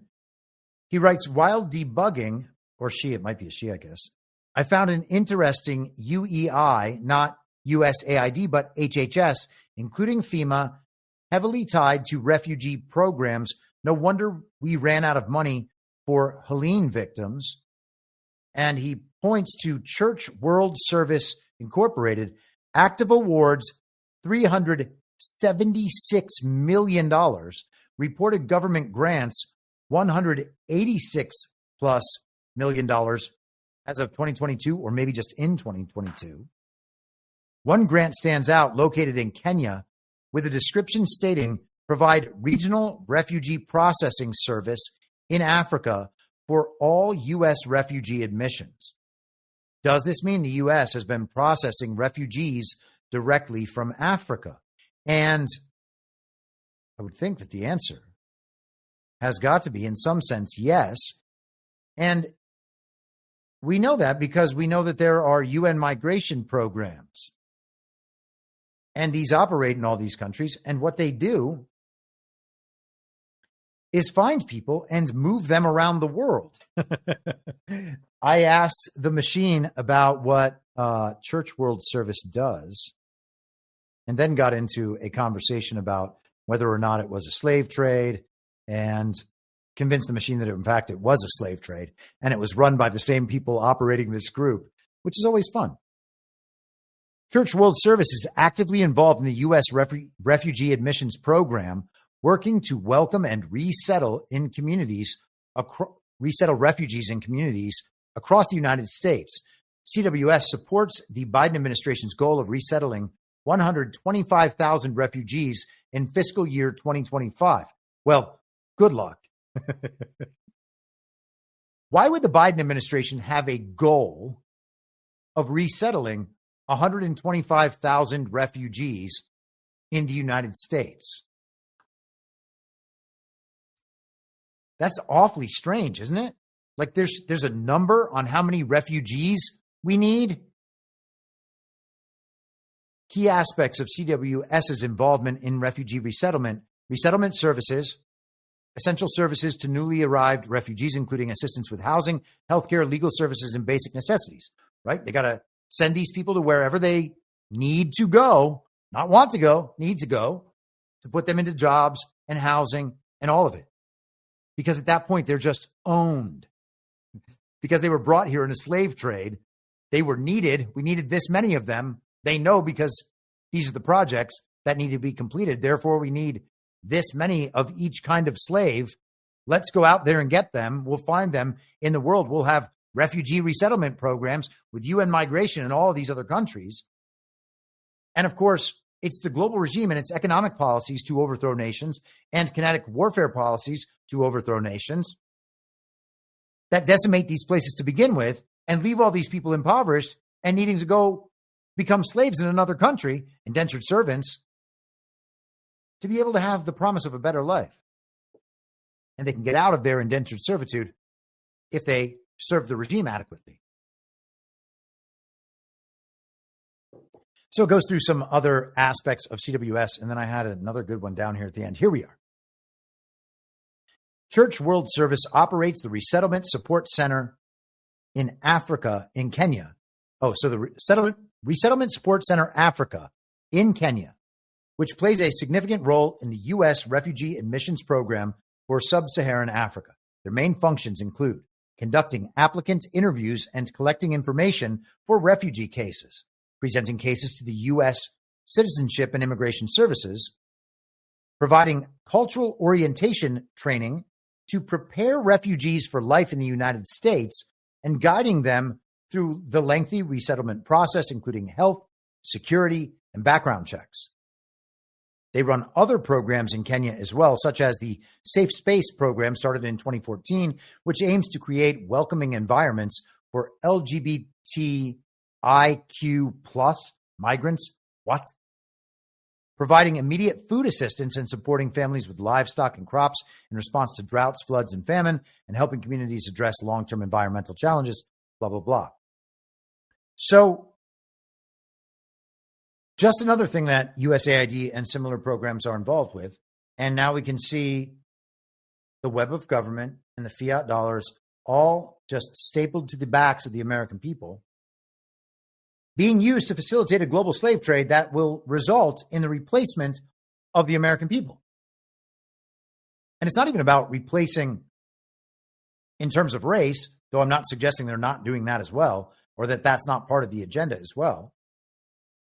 They're just happy to replace Americans because Americans, like us at least, are happy to cause them problems, and they want people that are more docile and will just do the jobs and be the useless eaters that are required for this regime to continue functioning. And, you know, you saw the architect in that Matrix clip say, there are levels that of subsistence that we can accept dealing with if we have to. You know, that was when Neo responded, well, you need humans for your system. Like, maybe they don't.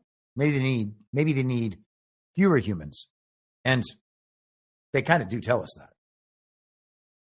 In fact, they tell us that they want fewer humans. And people are like, no.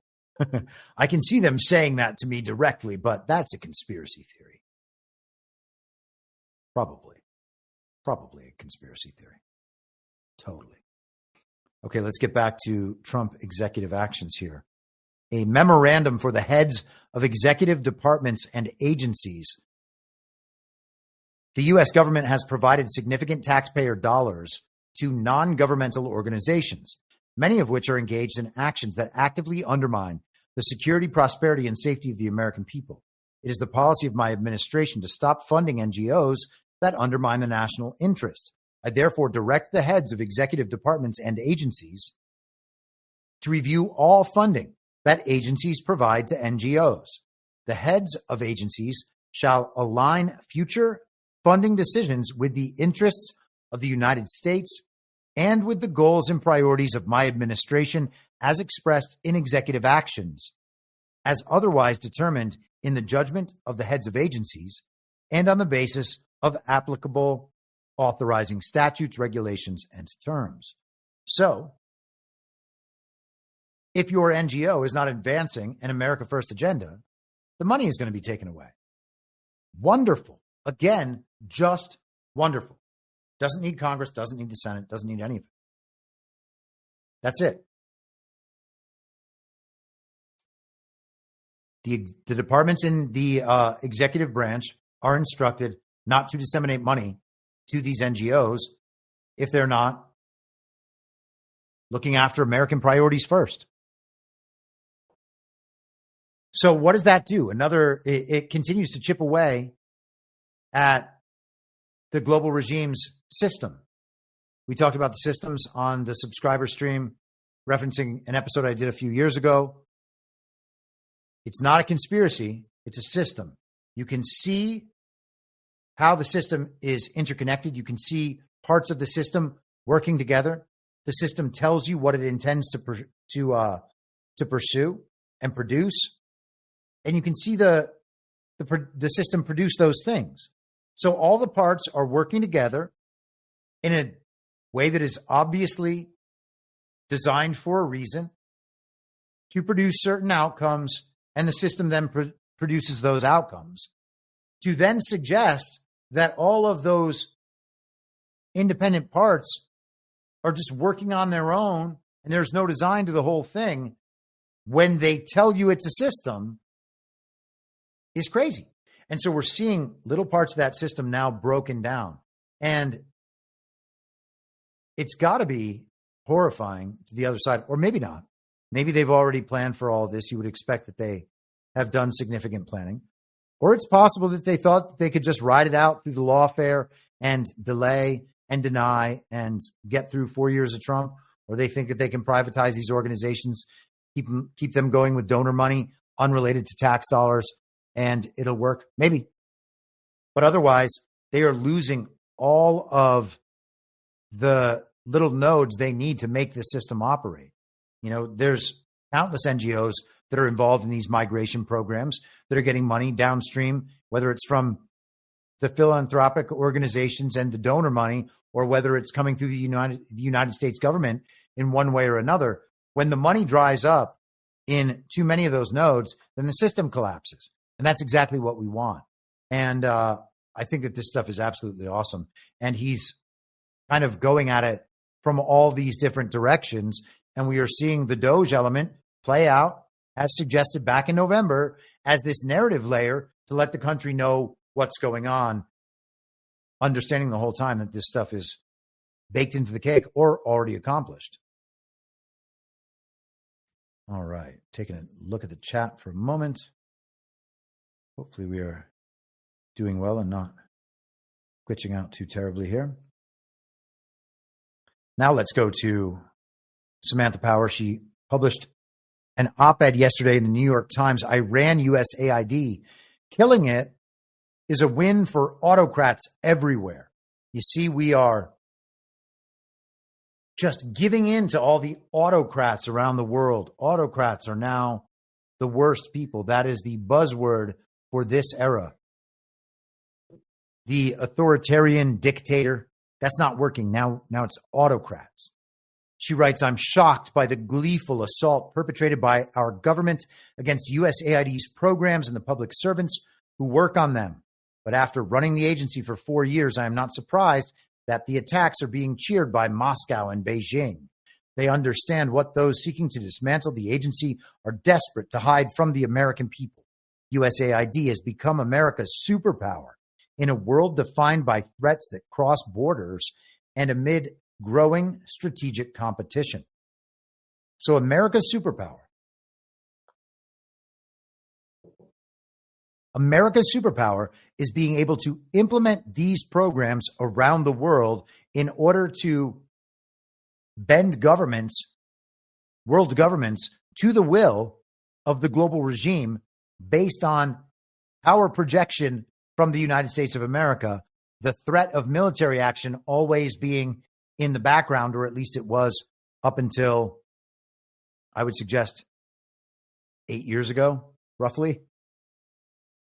She goes on, the assistance provided by USAID comes in many forms, and with a budget of less than 1% of the U.S. government's overall spending, it alone is no panacea for the world's major challenges. Yet it's the United States superpower. Like all government agencies, it could be more efficient, and making it so was an effort I spearheaded during my tenure. Yet for much of the world population, the investments and work of USAID make up the primary and often only contact with the United States. I mean, so what? She's saying we're not able to influence other countries enough. Let's jump down to the end here.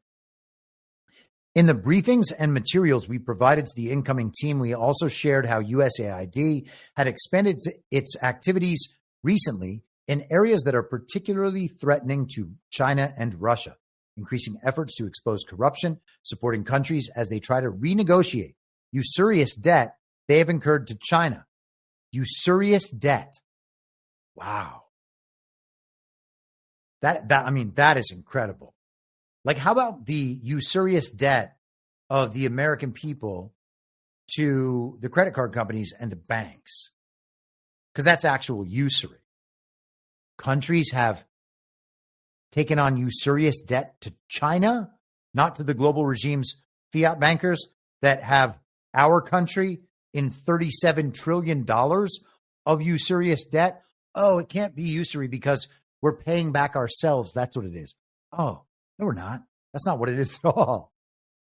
They want to develop frameworks to diversify U.S. supply chains and expand critical mineral imports to the United States, which are essential to powering America's economic future. No, they're not. We can just be self-sufficient. Critical mineral imports. Very specific, isn't it? Secretary Rubio says there are parts of USAID's work that should be preserved, but the administration informed staff on Thursday that it plans to retain only about 290 of the 14,000 employees worldwide. So that's even more. USAID's American staff and their families who are being abruptly recalled from the field deserve so much better.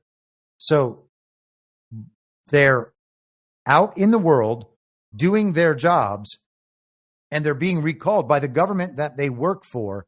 And we are supposed to feel bad about that because their lives are being disrupted. Okay, well, I wish their lives weren't being disrupted, but otherwise I have no bad feeling for that whatsoever. You can't say that that is a justification for not allowing the president to do that. It really is incredible how these people always have an emotional or race or gender related or practical reason for why the principled thing can't be done. They'll suggest that the person doing it is not allowed to do it, in this case, the president, in most cases, something to do with Donald Trump or MAGA. They'll say the person's not allowed to do it, or they'll call it into question. Oh, it's questionable about whether or not they're even allowed to do this. And so you should think that they might not even be allowed to do it. And once we've convinced you that they might not be allowed to do it, well, then we're going to tell you what all the bad things that will happen if they do it.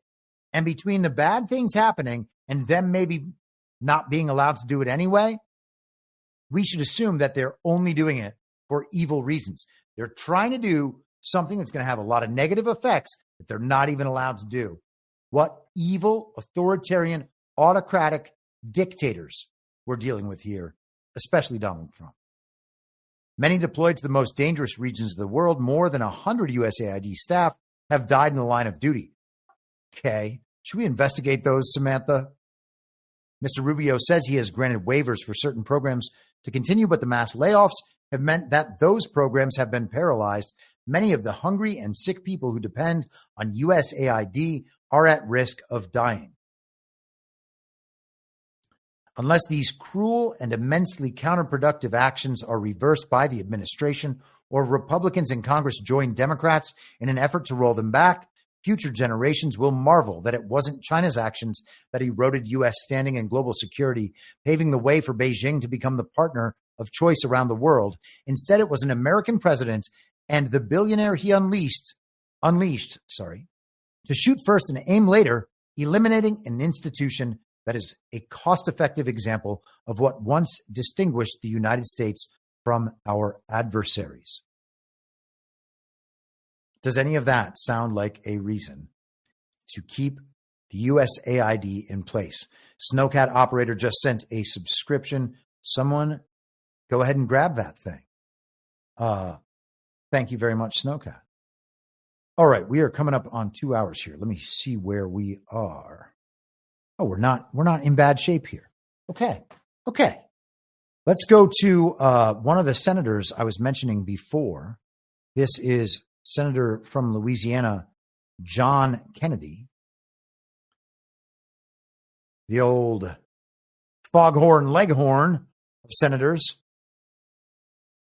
talking about exactly how many of these USAID programs there are. And as I said on Daily this morning, it's one thing to go down a list of these programs and see how ridiculous the programs are and say to ourselves once again, there's no way that the U.S. taxpayer should be funding a program like this. Then the secondary understanding, of course, is this is money laundering and this money's not going to that project by and large in the first place anyway. And then the next understanding of that is look at the roster of countries where USAID is operating and running these programs. And the thing to think is this is a roster of countries that the global regime is trying to either support regime-oriented governments in unstable situations or overthrow sovereign nationalist governments geared toward the multipolar world order. And that's why these programs are being run. So we have a list of all these nations and can probably look at efforts toward color revolutions. We could look at protest movements. We can look at terrorist movements. We can look at LGBTQ problems. These are all different avenues that they go down to destabilize countries as part of the democracy playbook written by Norm Eisen. And then, of course, we can add the cherry on top and search out stolen elections and purported coups. And in probably all of these countries, we can see evidence of absolutely all of that. And at that point, we need to remember once again that it's the same playbook playing out all over the world on slightly different timelines, cyclically. And once we understand that, well, then we should all be able to see clearly what the common agenda and common threads are between them. And we've really made a lot of headway at that point. Here is John Kennedy. Mr. Musk started with the USAID. That handles a lot of foreign aid for America. American people are very generous. But I'll tell you what Mr. Musk discovered. I find it fascinating. He discovered that the American taxpayers are giving money to Afghanistan. He found that we are giving money to Yemen. He found that we are giving money to Syria. I didn't know that. Some of our foreign aid is going to Yemen, Afghanistan, Syria. He found that the USAID has 10,000 people, 10,000 people, employees. And every year they give away $40 billion. He found that the USAID gave money to support electric vehicles in Vietnam. Our money, taxpayer money. He found that the USAID gave money to a transgender clinic in India. I didn't know that. I bet the American people didn't know that. He found that USAID gave $1.5 million to a Serbian LGBTQ group called Grupa Izladaji. I probably mispronounced that. My apologies. Anyway, they got $1.5 million to, quote, advance diversity, equity, and inclusion in Serbia's workplaces and business community. he reviewed a study and then went and checked it. The study was done by the Middle East Forum. They found that USAID spent $164 million to support radical organizations around the world. We're not talking Cub Scout troop here. We're talking about radical organizations around the world. They gave $122 million of that to groups aligned with foreign terrorist organizations. Our taxpayer money. According to this report in Mr. Musk, the USAID has given millions of dollars to, quote, organizations in Gaza controlled by Hamas. Why aren't my colleagues talking about that? Recipients of the money, they found, have, quote, called for their lands to be cleansed from the impurity of Jews. That's what we're giving foreign aid to. I kind of find what he found out interesting. He found that we gave $2 million, USAID did, for sex changes in Guatemala. He found that we gave $20 million to produce a new Sesame Street show in Iraq. He found that we gave $4.5 million of taxpayer money to combat disinformation in Kazakhstan. He found that we gave $10 million, USAID did, of meals to an al-Qaeda-linked terrorist group called the Nusra Front. Mr. Musk found that we gave $7.9 million of taxpayer money to a project that would teach Sri Lankan journalists to avoid binary gendered language.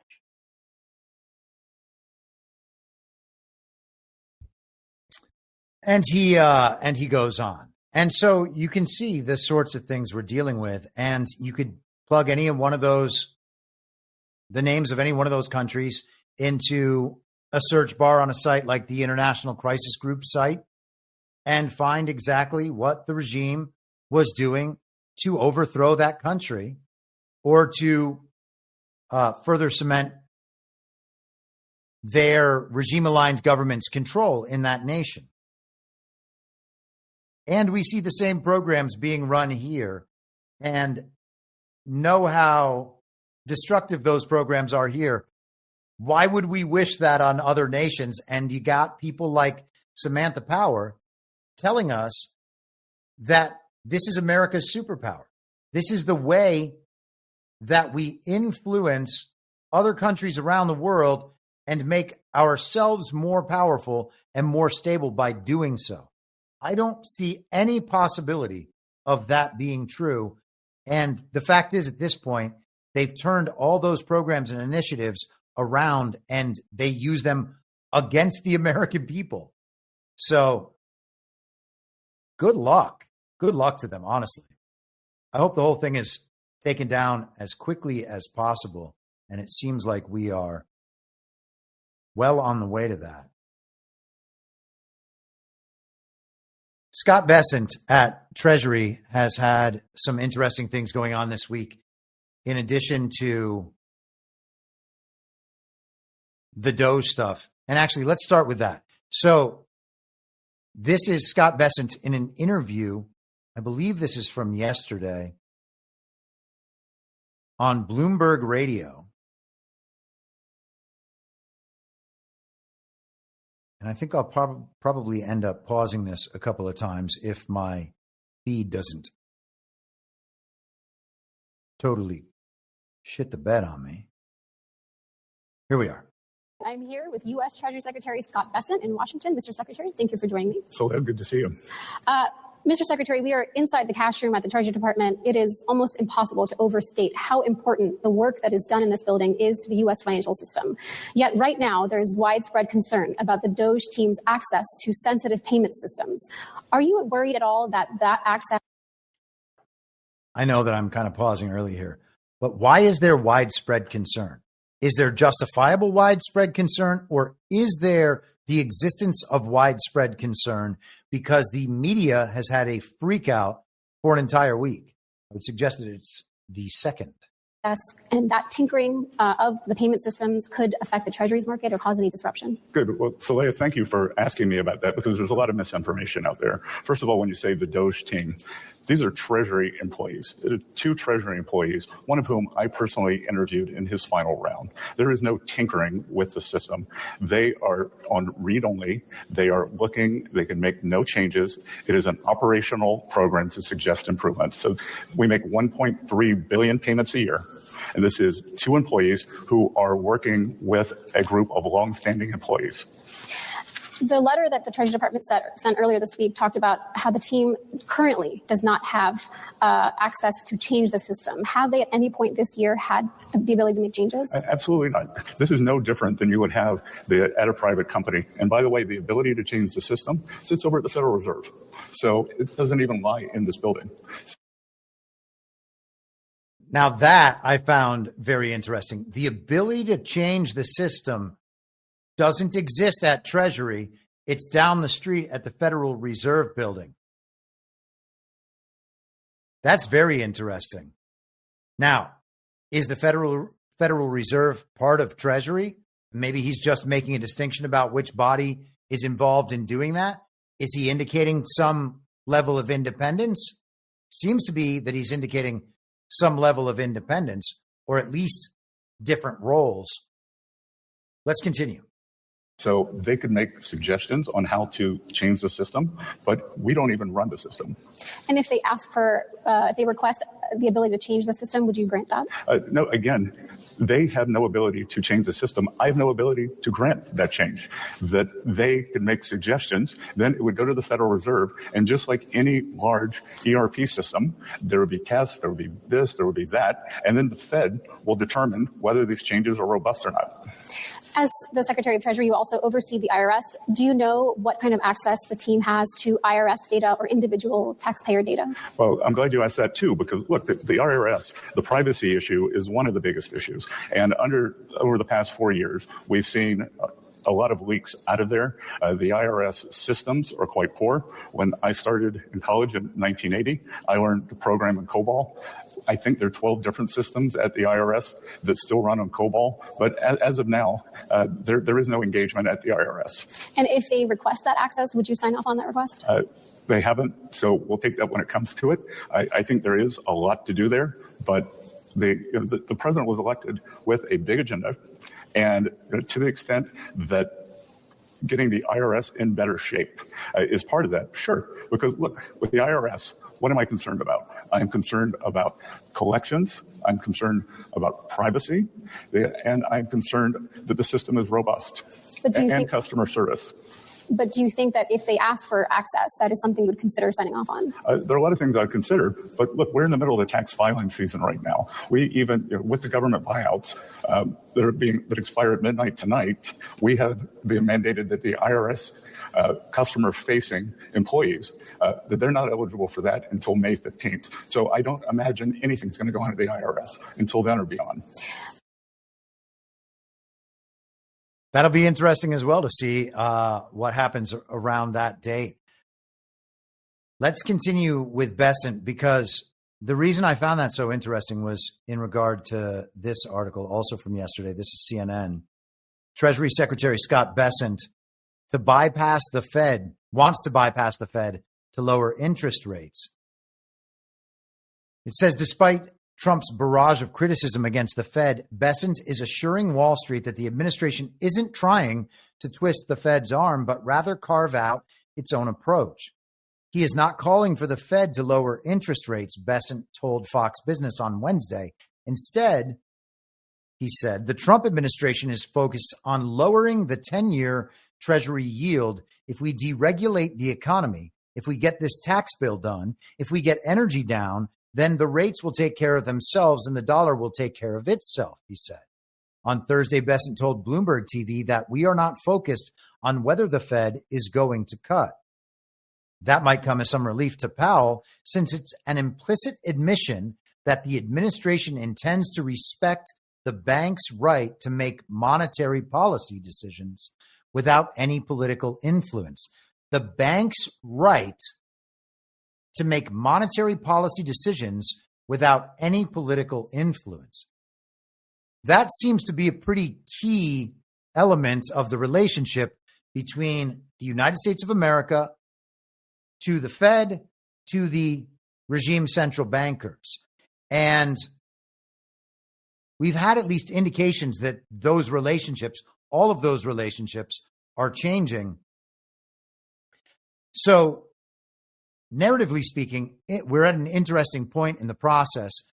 Trump is talking about the rates going down, and might as well play this clip from, I think maybe sometime last week, and then I'll pull that article back up for a second.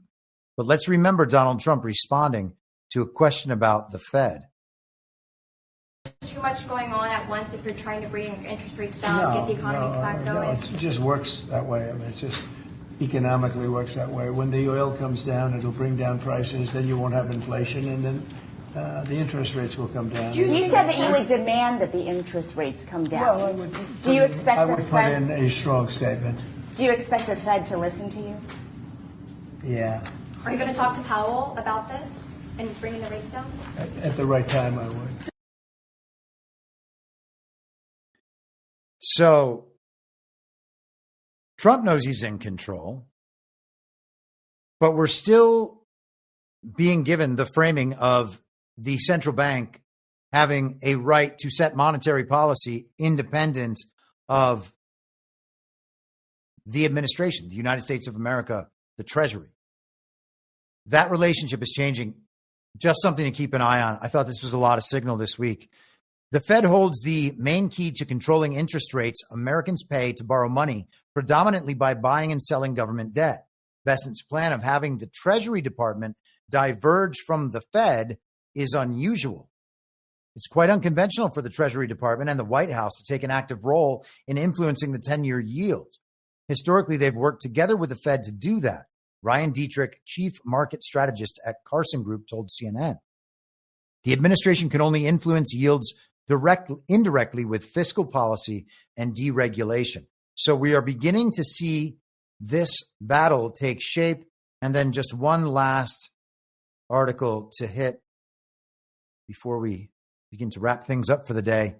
This is from Barron's, How Bessent Could Attack the Debt Problem, 333, Doge or a Dose of Repression. Now, this was not the initial headline when the article was first published. The first headline was, where did I put it? Have I lost it? What in the world? Here it is. Bessent's plan for cutting debt isn't enough. He may need a good dose of repression. It's kind of an interesting change in headlines. Before, his plan wasn't enough. What we need is financial repression, the artificial suppression of interest rates below market levels. It's been used in the past by the U.S. government to cap the cost of borrowing. Interest rate, getting dyslexic again. Interest expense is the fastest growing and most meddlesome, I think that should say, part of or nettlesome? Like nettles? I don't know. Part of the federal budget now exceeding military spending. But Treasury Secretary Scott Bessent insists that the president wasn't trying to pressure the Federal Reserve to reduce its benchmark short-term policy rate. He and I are focused on the 10-year Treasury, Bessent said. He is not calling for the Fed to lower rates, he emphasized. And jumping down now, again, to the end here. Where are we? Other analysts see interest expenses compounding under current budget projections. The Nonpartisan Committee for a Responsible Federal Budget just this week said a budget resolution being considered by the House of Representatives leadership would double the rate of increase of federal debt over the next decade, mainly because interest payments would explode. Interest would rise to 4.7% of GDP by 2025, far above the previous peak of 3.2%. Also important to remember, when they say nonpartisan, that's basically the same as saying bipartisan, which is basically the same as saying unipartisan. Already, interest expense exceeds spending on Medicare and defense. Mandatory spending, mainly Social Security, Medicare, and Medicaid, accounts for over 60% of the budget. The cost of interest on the federal debt is soaring as old borrowings at near zero interest rates come due and have to be refinanced at current, more normal yields in the 4% range. And again, we're coming up on government shutdown talk and all of that. In the next month, that's going to start playing out. And it's important to remember, again, that if our war is against the central banking cartel and we are $37 trillion in debt to the people we are at war against, and we win that war, there is no debt. History offers examples of financial repression. During World War II, the Treasury and the Fed agreed to a ceiling of 2.5% for bond yields, which was held until 1951. Many interest rates were controlled in the post-war era, including on bank deposits. International capital flows were also restricted. With strong economic growth and various restraints on rates, the government's debt-to-GDP ratio was steadily whittled down from over 100% after World War II to just 23% by 1974. What forms of financial repression could be imposed today? While interest rates were deregulated by the 1980s, along with other prices, Senators Bernie Sanders and Josh Hawley from opposite ends of the political spectrum introduced legislation on Wednesday to cap credit card interest rates at 10%. Donald Trump started talking about that last summer on the fake campaign trail. Why did he do that? Did he know that we were going to get stuff like this? Or is stuff like this a response to Trump putting these ideas forward? One of the things that Donald Trump does is understands, because big picture, we have the global regime's plan marching forward, the Great Reset agenda, all of that. It's happening. It's already, the train is already charging down the tracks, as we've talked about it a number of times. You can't make the train back up. You can't remove all the tracks. The train has already traveled that far down the track. We have to deal with the train where it is now. So what do you do? And this is when, the example I always use, I always say, the train's going to be barreling through the canyon. You've got the horses coming down on one side, the black hats and the white hats on each side of the horse. They're going to get there at the same time. Who's going to end up robbing that train? Well, the idea is that Donald Trump understands where that train is going and is attempting to hijack the entire Great Reset, all the work that's been done, the construction projects, the narratives, all of it, which means he front runs many parts of it so that he'll put ideas out there. Those ideas will gradually make their way through the public consciousness.